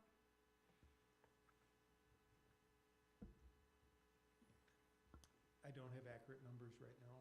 Okay. I mean, we do it with 4, we typically have done it with 4 vehicles after school. So Okay. I'm guessing that would be, I mean, you could transport 8 children in a vehicle, so I mean, you can do the math, under 50 kids. Okay. So regarding that, and this is just because they're asking for school funding for this, do the drivers of the vans and Suburbans have any kind of special license, kind of like a bus driver has to have, in order to transport that number of kids? Not for a Suburban. Okay. Right. So, Angie, if I Here. could back up and just give just a real thumbnail for the rest of the board about the program. I've had multiple conversations with Corey Zelzowski and with Angel Zimmerman. And the program last year primarily served 4th grade through 7th grade. They're expanding the program this year to serve 1st grade through 5th grade at the clubhouse, and then 6th, 7th, and 8th at the teen center. Last year in the report, they provided that they had 56 students attending the after-school help. In any one year, they service about 500 kids on and off in their after-school or are members of the club.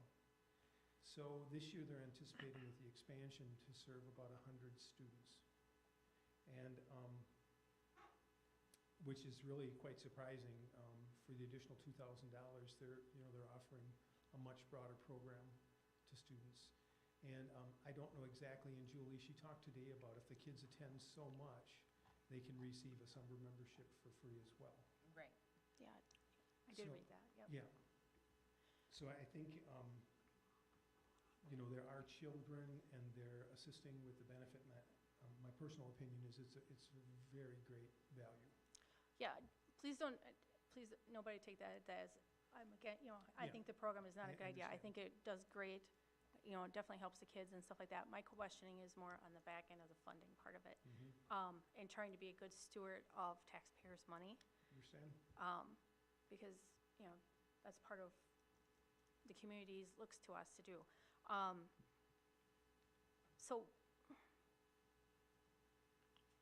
So this is going, I apologize if I'm just not getting this. Okay, so it's 27,000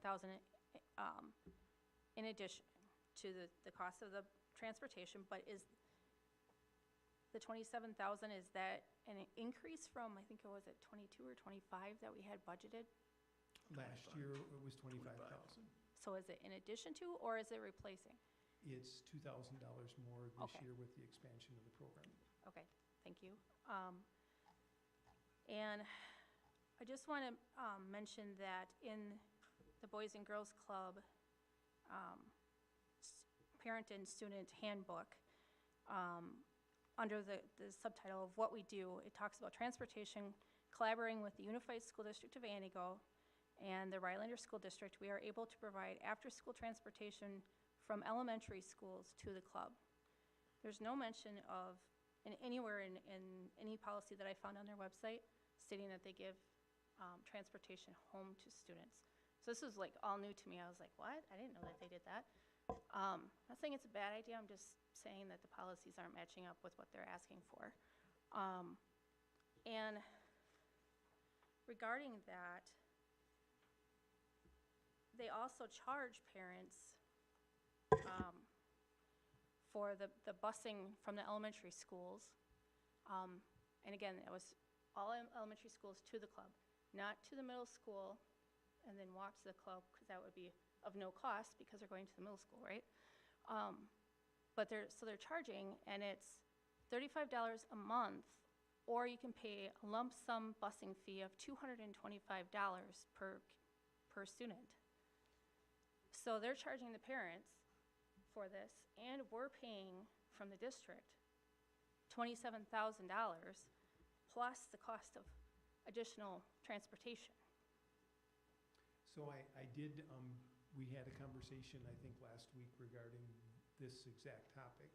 So I asked Angel Zimmerman to give me her explanation of what's going on.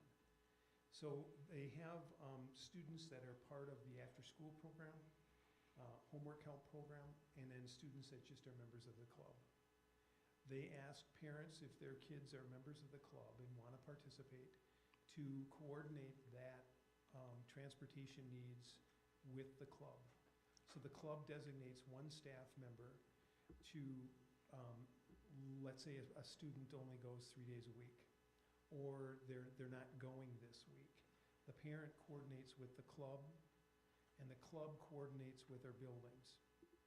So Malliette's is charging the club $5 for that drop-off to stop at the club, and then the club is charging $1 a day to the parents that are not members of the homework help to do that coordination of when they're getting picked up and all that kind of stuff. So, I just want to restate that. So Malliette is charging $5, and I talked to Malliette, and that's $5 a bus load of kids. Some may be going to the Boys and Girls Club, some may be going to the middle school, wherever. But the point is it's $5 per bus load, there's no fee per kid. And the Boys and Girls Club is still charging $225 per kid to families. If you have a family of 2-3 kids, that's an awful lot of money. And then they're coming to us to ask for additional funding.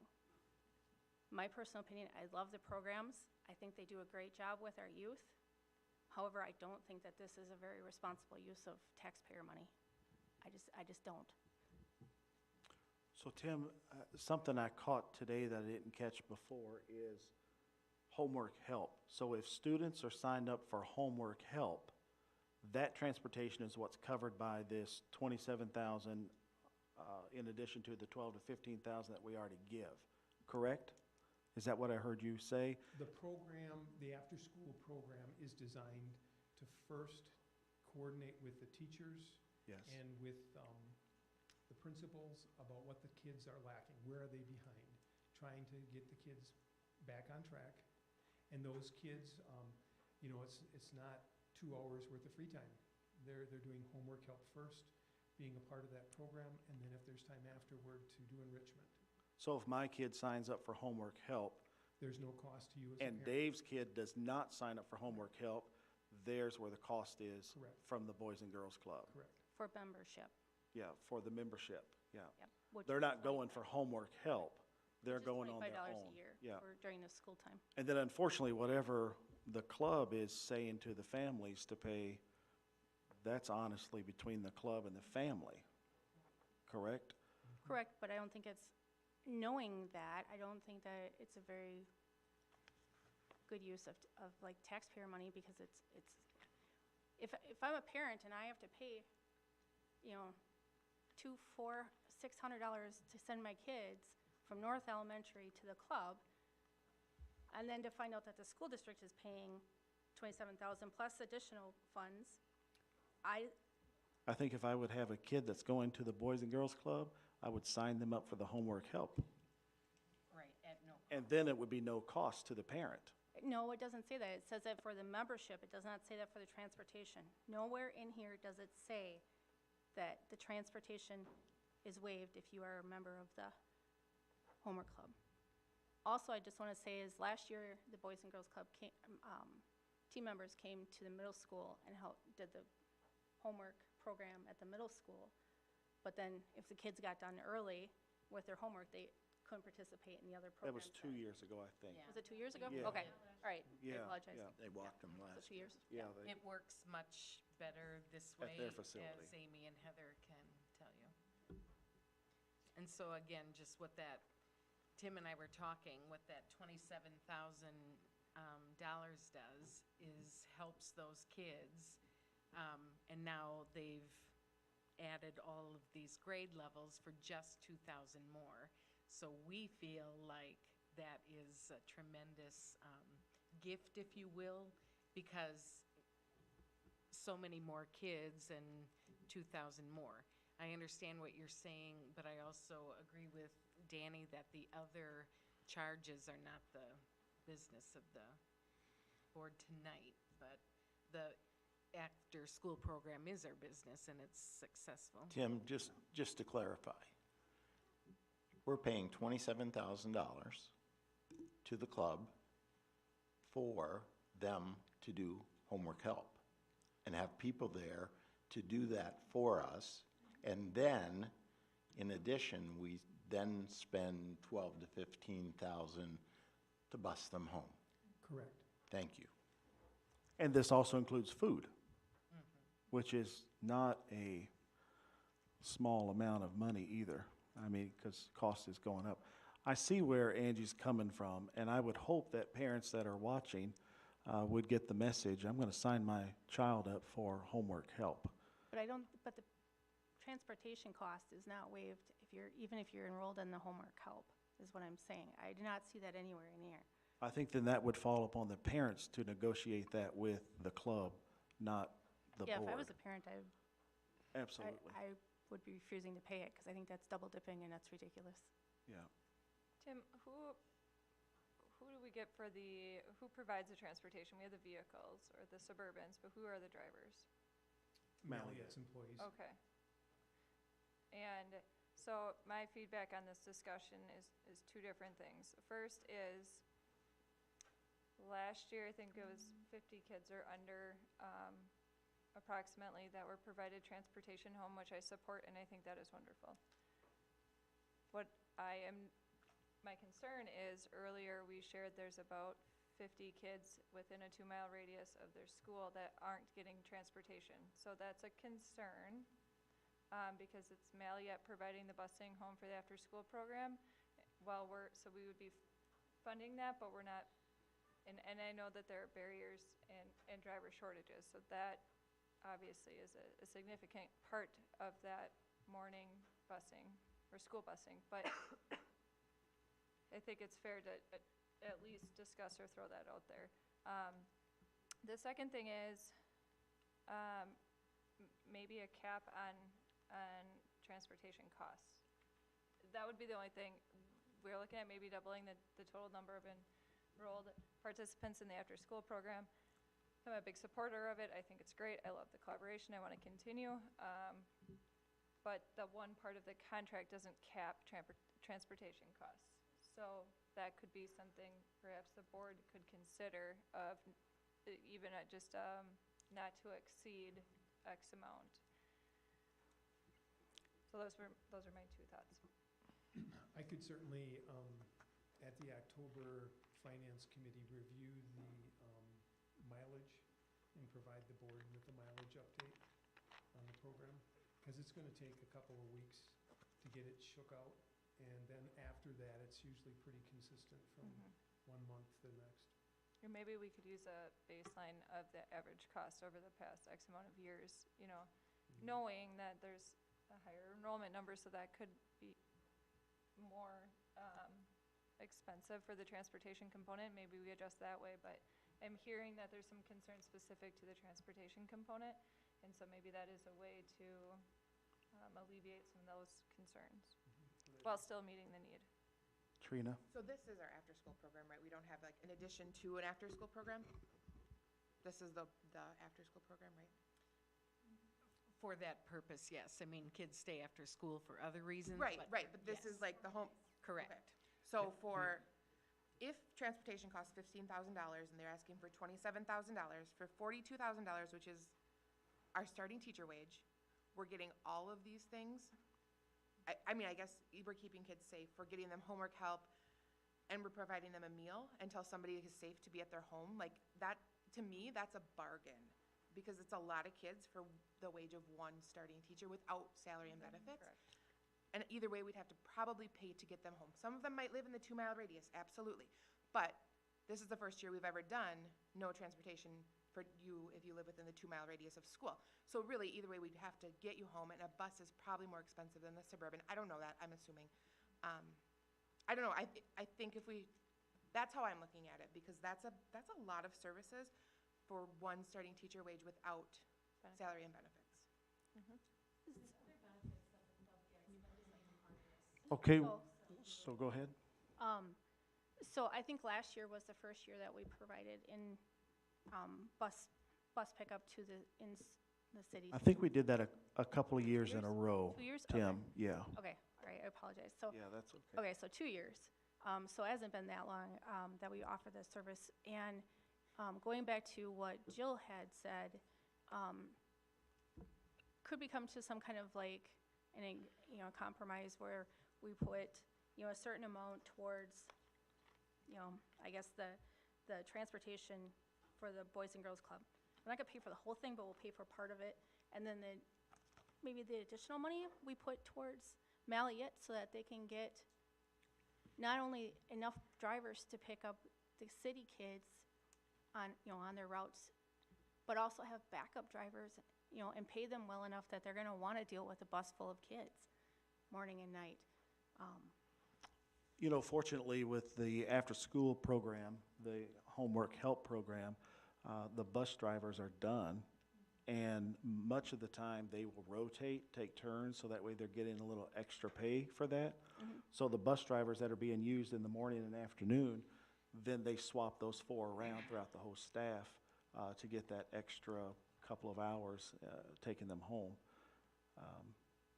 The little bit of extra would not probably benefit Tim to hire another driver because he's like all other transportation companies for busing, that is, for school busing. We're just having a shortage.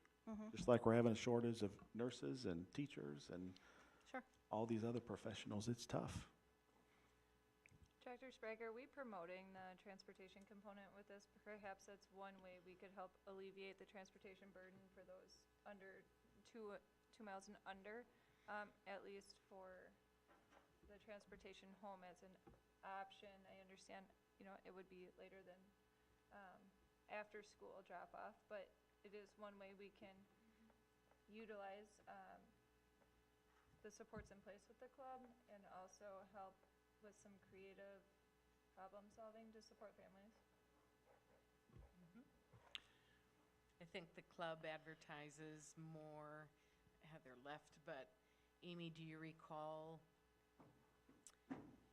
when you worked at the middle school, if you included it in information there? So all the benefits we're listing, the free transportation, not only for the student who's attending the club, but maybe a student who's outside of the grade level guidelines can receive transportation home, the free meal and the free membership if they attend so many nights.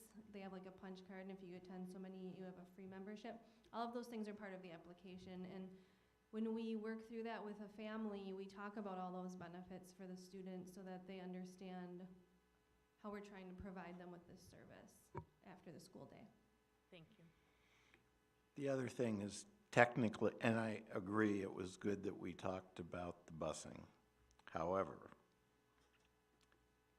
the recommended action item has nothing to do with busing. It has to do with whether we're going to spend $27,000 to have our kids get homework help. But that's not a current or an accurate request, because there's no mention of the additional funding that they're asking for. I did not know that we even paid for that. Yeah, so the current motion would actually include transportation. We would be agreeing to an unknown total, if I'm understanding correctly, right? Well, the transportation's already included in our contract. In our budget. Maliette, which you approved. Okay, then I misunderstood earlier. I thought it was 27,000 for this, and then in addition to that, we would pay that approximately 12 to 15,000 for the after. But isn't that That's- included in the Maliette That's what Tim just contract? said. So where the board has seen this is we've had an ESSER planning document that we've showed you multiple times. Yep. In the original document, we were looking at repeating last year's MOU at 25,000, but they've expanded the program, so it went from 25 to 27. Transportation is included in that document, both two lines of it. One was for the Neboken School Forest. We're using ESSER funds to transport kids, and then for the after-school program. So you guys see a lot of stuff, but we've shown that to you in the past, in the recent past. Yep, I and thought I'm, that it meant that it was part of this money, because when I talked to you when I first came on the board, you said that's for transportation. I didn't realize it was the 25 that it was, and then in addition, more money was paid to the Boys and Girls Club for transporting home, students. So I think this goes back, and Amy can speak more accurately than I can. We had an after-school program through the 21st Century Grant Program years ago. And through that program, we did it all in-house, and we provided after-school transportation from that program for our children home.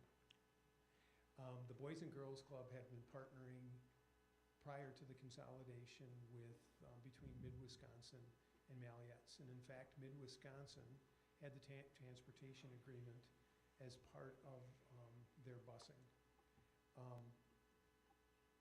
And then we used school buses, which required a CDL driver. And I would imagine if we have greater participation, we're going to go back to using school buses, because then we can put more children on them. Our cost per mile doesn't go up significantly more, because the drivers, as far as I know, the drivers that are doing the after-school program have CDLs to begin with. So it's not that much more expensive to drive a little bus or even a full-size bus down the road compared to a Suburban or a van. this seems similar to me as our OT contract, I think, where we contracted X amount of hours not to exceed a certain number. And I think, for me, I support the program. I just think it is responsible to perhaps set a not to exceed amount, because otherwise we are approving busing expenses will be covered by USDA, but we aren't. We're approving something without knowing what our cap would be, or even like a review period to increase that cap. You know, if the numbers are higher and busing is more expensive, whatever. I think that would be a responsible discussion. So Tim, on item F, that's where I believe Jill is at. Participants will receive dinner at 5 and bus home at 5:30. Busing expenses will be covered by USDA, period. So what I'm hearing from Jill is saying that should have a cap of X amount of dollars. Yes. I agree with that. Also, I don't know if you can point out in the busing contract where it states that there's an agreement with the Boys and Girls Club to provide such service, because I'm not finding it in here, although I'm just quickly scanning. It's not in there. Okay, so there's no contract. That's between the busing company and Boys and Girls Club, not the school district. But yeah, we're paying for it. Big, no. What am I Are you missing? talking about the elementary students who get a ride to the club?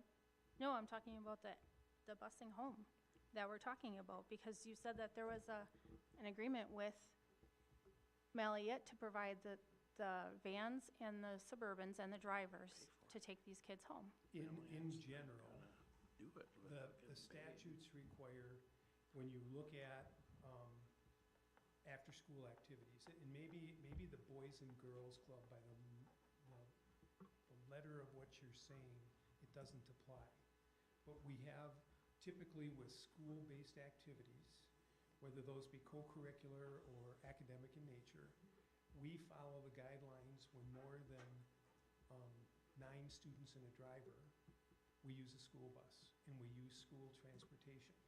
And if we are going to use school transportation, Maliette is the contractor of record. So indirectly, the contract speaks to the activity of getting our students home at night from the Boys and Girls Club. That may be being liberal with the interpretation, but that's that would have been my intent. Can you remind me what's budgeted for transportation again? Under ESSER, was that 25,000? Between the two of them. For the club? No, I thought it was somewhere between 12 and 15. I'm, okay, wanting, never mind. Trina, go ahead and jump in there. Okay, I'm not sure if I'm gonna do this right, but I would like to amend the motion to item F to include a cap of $15,000 for transportation with the option to review an increase at the end of first semester. And I can say that slower, Mary Kay, sorry. I will second that, thank you.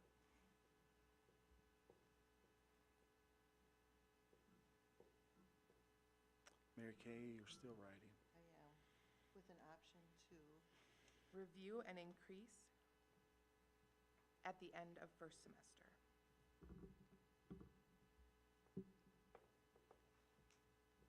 Yeah, thank you. That's what I was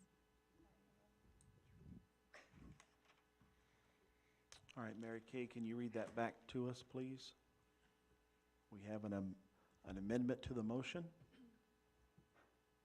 so the motion would read, I move the board approve the after-school agreement between the district and the Boys and Girls Club of the Northwoods in an amount not to exceed $27,000 and paying for the program coming from ESSER II grant funds. And include a cap of $15,000 and include a transportation cap of $15,000 with an option to review and increase at the end of the first semester. And that would be under item F of the MOU. So this current MOU, if this motion passes, would not be signed. It would have to be taken back to the Boys and Girls Club. And then if they agree to that, then the new MOU can be signed, if this motion passes. Correct? Yes. So the motion on the floor now is exactly what Mary Kay read.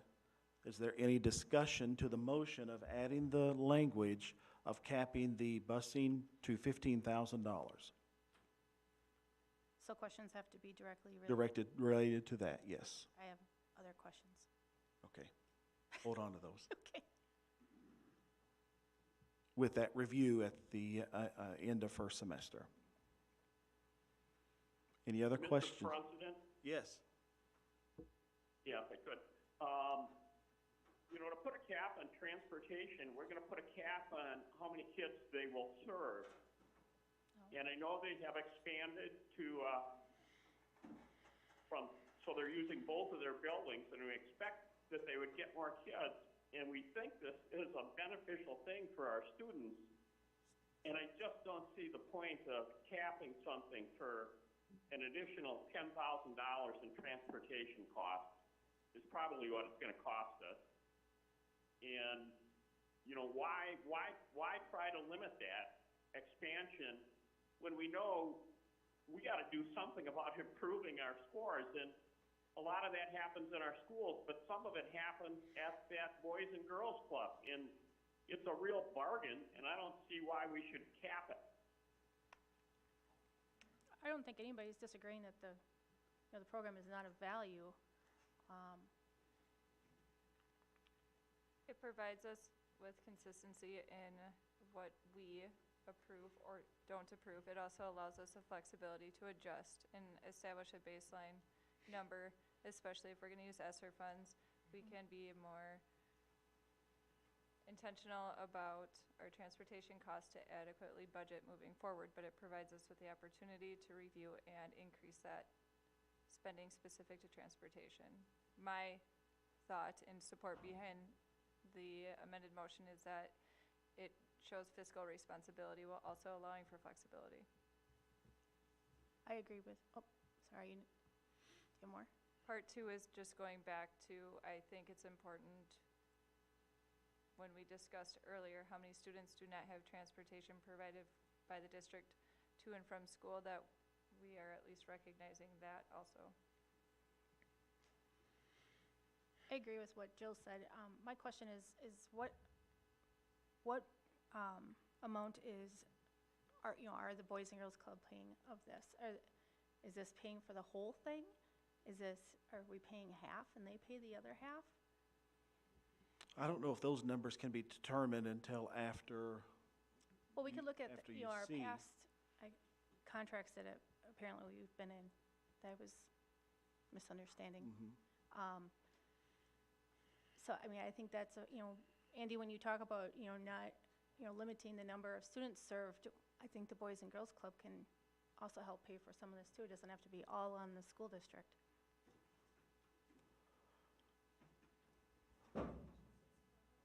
If I may, Mr. President, the Boys and Girls Club, they're gonna charge what they have to charge for the other, kids who are just club members. They're not in the homework help program. They got a budget. They're gonna have to charge however they get that, and that's not our concern. Our concern is we want to take care of kids who really need this help, and a lot of those kids who go to the Boys and Girls Club, their parents are working.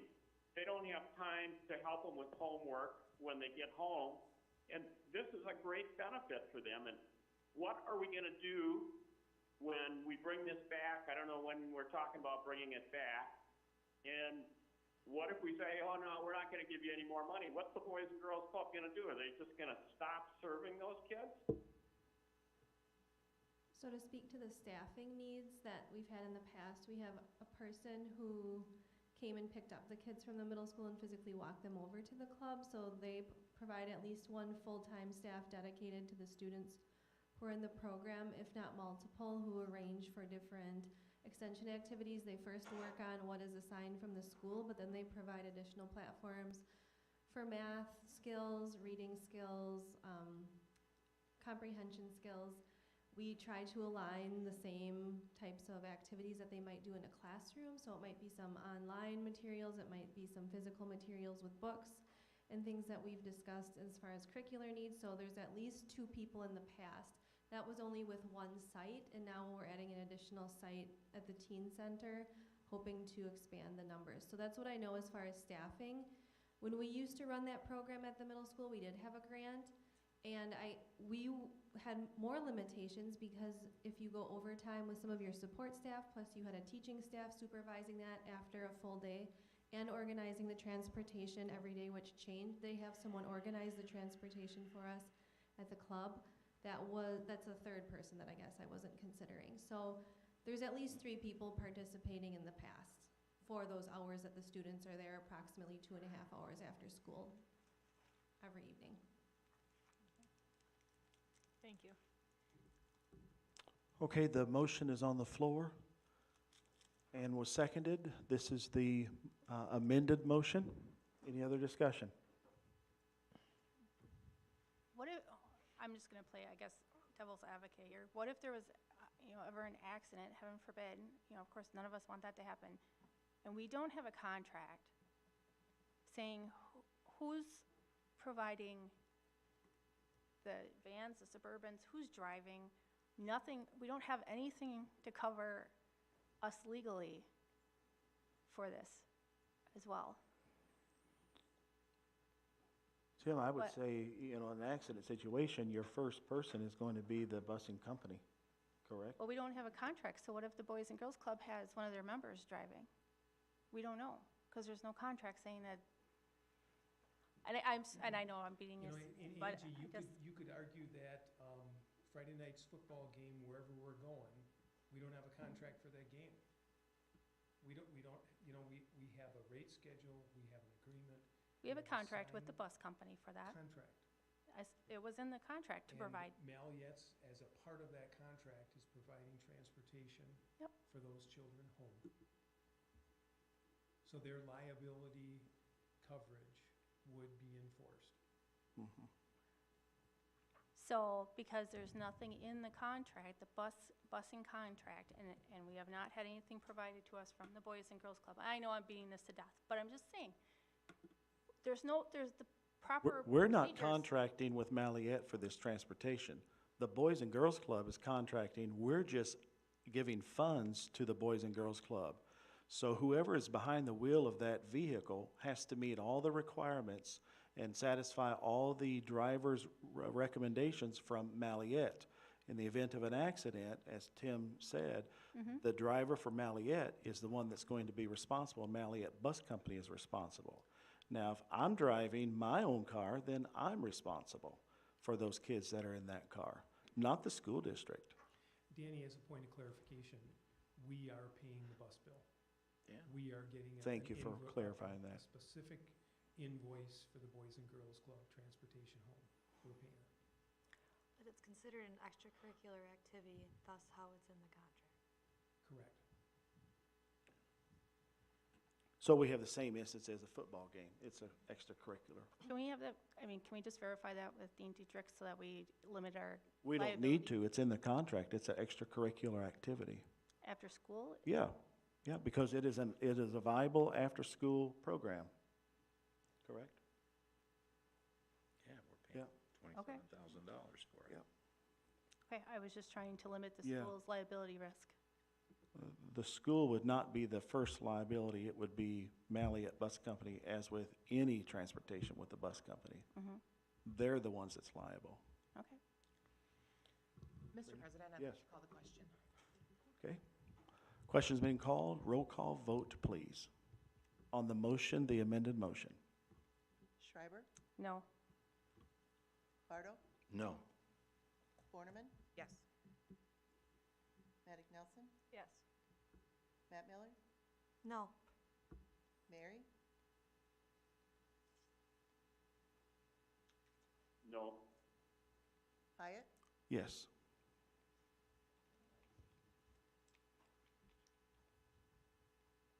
Four noes, 3 yeses. 4 noes and 3 yeses. The motion carries. So now the motion on the floor is the motion that was read. No.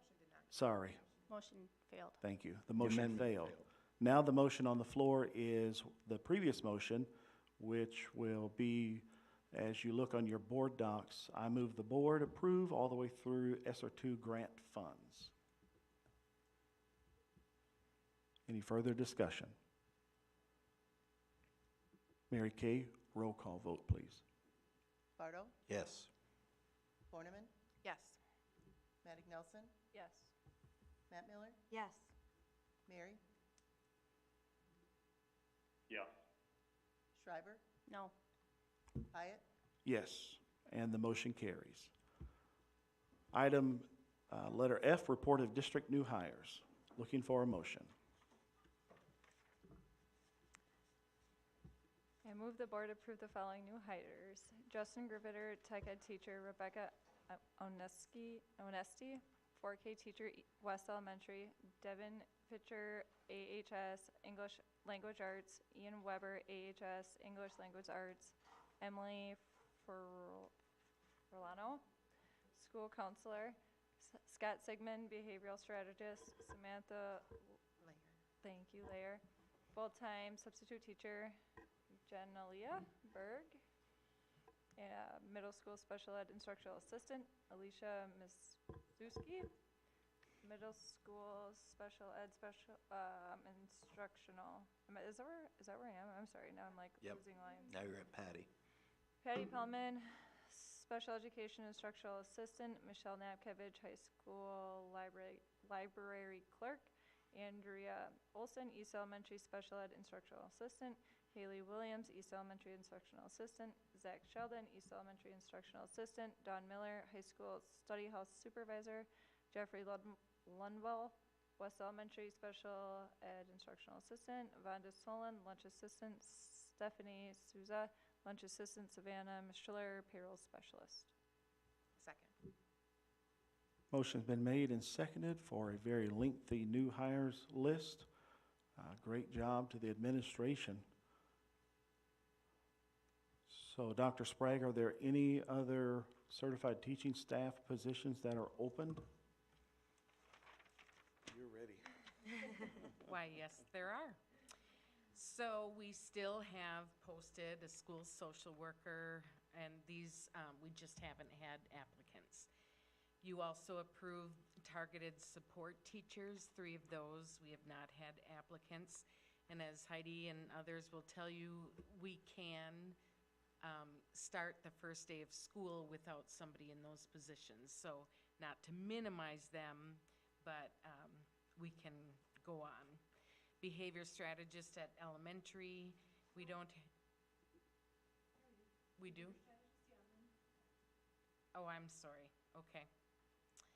Music, elementary, we're looking at a long-term sub. We're still looking for a speech pathologist, and there are 2 grade 4 positions. One, we're looking at a long-term sub, and the other is contingent on moving a teacher into title, but we would only do that if we're able to hire. We still have a family and consumer ed position open. However, we do have a long-term sub if necessary there. Math, we're getting creative or trying to get creative. We had 2 vacancies at high school for math. One is we're looking at offering a remote possibility to a candidate and then having a supervisor in there. The other is, Andy, we were thinking of you. We were able to lock in a student teacher first semester by offering employment second semester when he is certified. So that will alleviate. We did lock that in? We did. Yes. Very excited about that. We still need a graphic arts teacher and an admin assistant at West Elementary. That concludes my report. Okay, you have before you the recommended action of the new hires. It's been motioned and seconded. All in favor of accepting these new hires? Their will- discussion? Oh, I'm sorry, discussion. Yes, thank you. Are there any of teachers that took coaching positions last year or moved into coaching positions that could fill these? Coaching, moving staff around, be they coaches or other positions, has been on the table. It is really each year. But to date, we have not moved any out. No, Danny, out of coaching. okay. Danny, Didn't you tell me that the coaches that we have are not certified to teach the positions of the math, say math, for Oh, example? for math, Yeah. correct. Yeah. Okay. but they can move into the other positions. Well, it depends on the coach. I'm not sure what you're asking, like Ashley Dar was a middle school teacher. So, so you mean instead of a long-term sub, putting Ashley, for example, back in that position? Yes, because Yeah, Danny, correct me if I'm wrong, we got, we voted down the RPIC grant and, But those aren't, those and coaches any of the aren't modules related to that moved, that promoted the coaching. These are instructional coaches that were in place long before the grant. Ashley Dar was not. But she's not related to the grant. She's I an know, but I'm just instructional. saying, not all of the coaches were. Any other questions or discussion? It's, yeah, I'm reading our minutes from last month. To dissolve the RPIC grant with CISA 9 and DPI beginning with the 2022-23 school year and end in-service training and coaching of all staff in all related ICS equity, equity materials, in modules 1 through 13. So am I reading this or misunderstanding this, that means the coaches? Dave, I believe whenever you made that motion, those coaches represented those people that were tied to RPIC and ICS for Equity? Is that what I understood the motion to read? To be honest, I don't know. I was referring to ICS equity training to all our staff. If our coaches are, our current coaches are teaching ICS equity materials, then we have a problem. And Dr. Sprague informed me that they weren't, that it has to do with data research. So my understanding is that my motion was to stop ICS equity and get out of the RPIC grant, period. That's my understanding. So that ICS equity materials weren't being taught in services or within the classrooms, teacher to teacher or coach to teacher. As long as ICS equity's gone, I'm fine. Tarina, go ahead. You've been patient. So my understanding is we have two sets of coaches. We had two sets of coaches. I wasn't here at the last meeting due to health issues, but I watched it a couple of times to make sure I got everything. So we had our ICS equity grant coaches, right? And then we also had our instructional one. And then we also have our instructional coaches, right? And those positions, maybe not the people in those positions, but those positions have been here for a while, right? And those are people like working on instructional strategies, how to differentiate, going in and helping with some of the activity groups, a lot of the stuff we talked about in our committee meeting, right? So two different positions, and what I just heard Dr. Bardot say is that that motion was specifically for that one part-time position? Yes. So the instructional coaches are still valid positions, right? Okay, I just wanted to make sure, that was my understanding, I wanted to make sure that I was on the same page. Yeah, then I was misunderstanding and misreading that. I think Yeah. the statement you're looking at is using the word coaching as a verb, not a noun as the person. Right, Yeah. yeah. And I believe the way that Trina just explained that, there was two separate organisms, if you will, in doing two separate jobs. Well, thank you for clarifying. Yeah, but we did have the conversation, Julie and I did have the conversation that if one of the major certified teaching staff, and we had a teaching coach, she would immediately move that person into that teaching staff position. Okay. For like your math, your core subjects. Sure. That's what we talked about. Okay? Any other discussion? Thank you for clarifying that, Oh, everybody. I misunderstood you're welcome. that, so. Mary Kay, roll call vote, please. Borneman, Yes. Maddox Nelson, Yes. Matt Miller, Yes. Mary, Yes. Shriver, Yes. Bardo, Yes. Hyatt, Yes. And the motion carries. Item H, report of donations. I'll be looking for a motion. G. Retirements and We did resignations. hires first. Yes, retirements and resignations. Next. What did I say? Move the board approve the resignation of Mary gosh, you guys. Forstner, Yes. speech and language pathologist, thank you. Jada Mock, AHS math teacher, Michaela Zastro, AHS math teacher, Diane Johnson, elementary music teacher, and Logan Rudis, AHS graphics design teacher. Second. Motion's been made and seconded. Any discussion about the district retirements and resignations?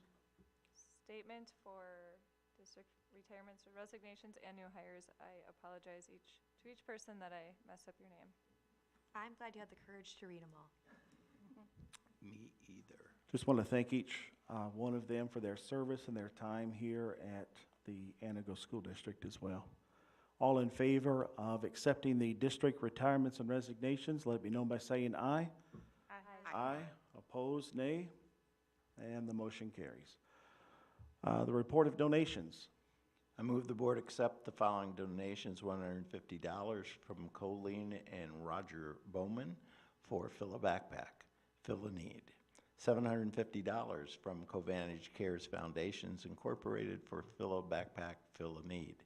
And $250 from Three Lakes Community Foundation, Inc., Rising Star donation for Fill a Backpack, Fill a Need, for a total of $1,150. Motion has been made and seconded. Wow. That's great.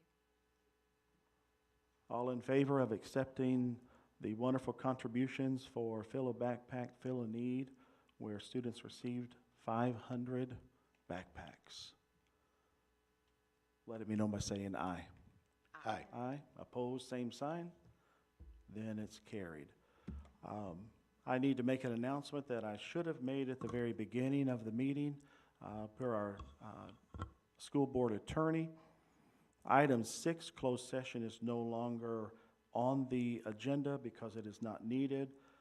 The individual staff member sent an email to Dr. Sprague and myself and withdrew the grievance process this afternoon. So closed session will not take place tonight. Tomorrow morning, 7:30, breakfast here at the high school. Board members, if you can, come in the morning for a welcome back for the entire staff of the district will be here. 7:30 breakfast, and I believe everything, all the fun starts at 8 o'clock. Correct? If you can be here, be here. If not, we understand completely. Having said that, thank you for your time. I'll be looking for a motion to adjourn. I have a question. Oh, question. Should board members come to a certain location during picture day to get our picture IDs? The middle school. Middle school. Okay. September 2nd. Mary Kay will send an email out to the board members and let us know what time to be at the middle school. Okay. Like 7 a.m., I think it's usually, or 7:15. Okay? Okay. Thank you for that question. Second. Motion to adjourn? I make a motion to adjourn. Second.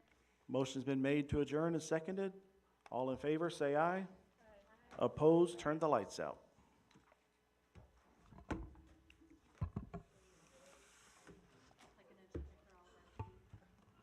would love one. No, I don't. Yeah, send it out.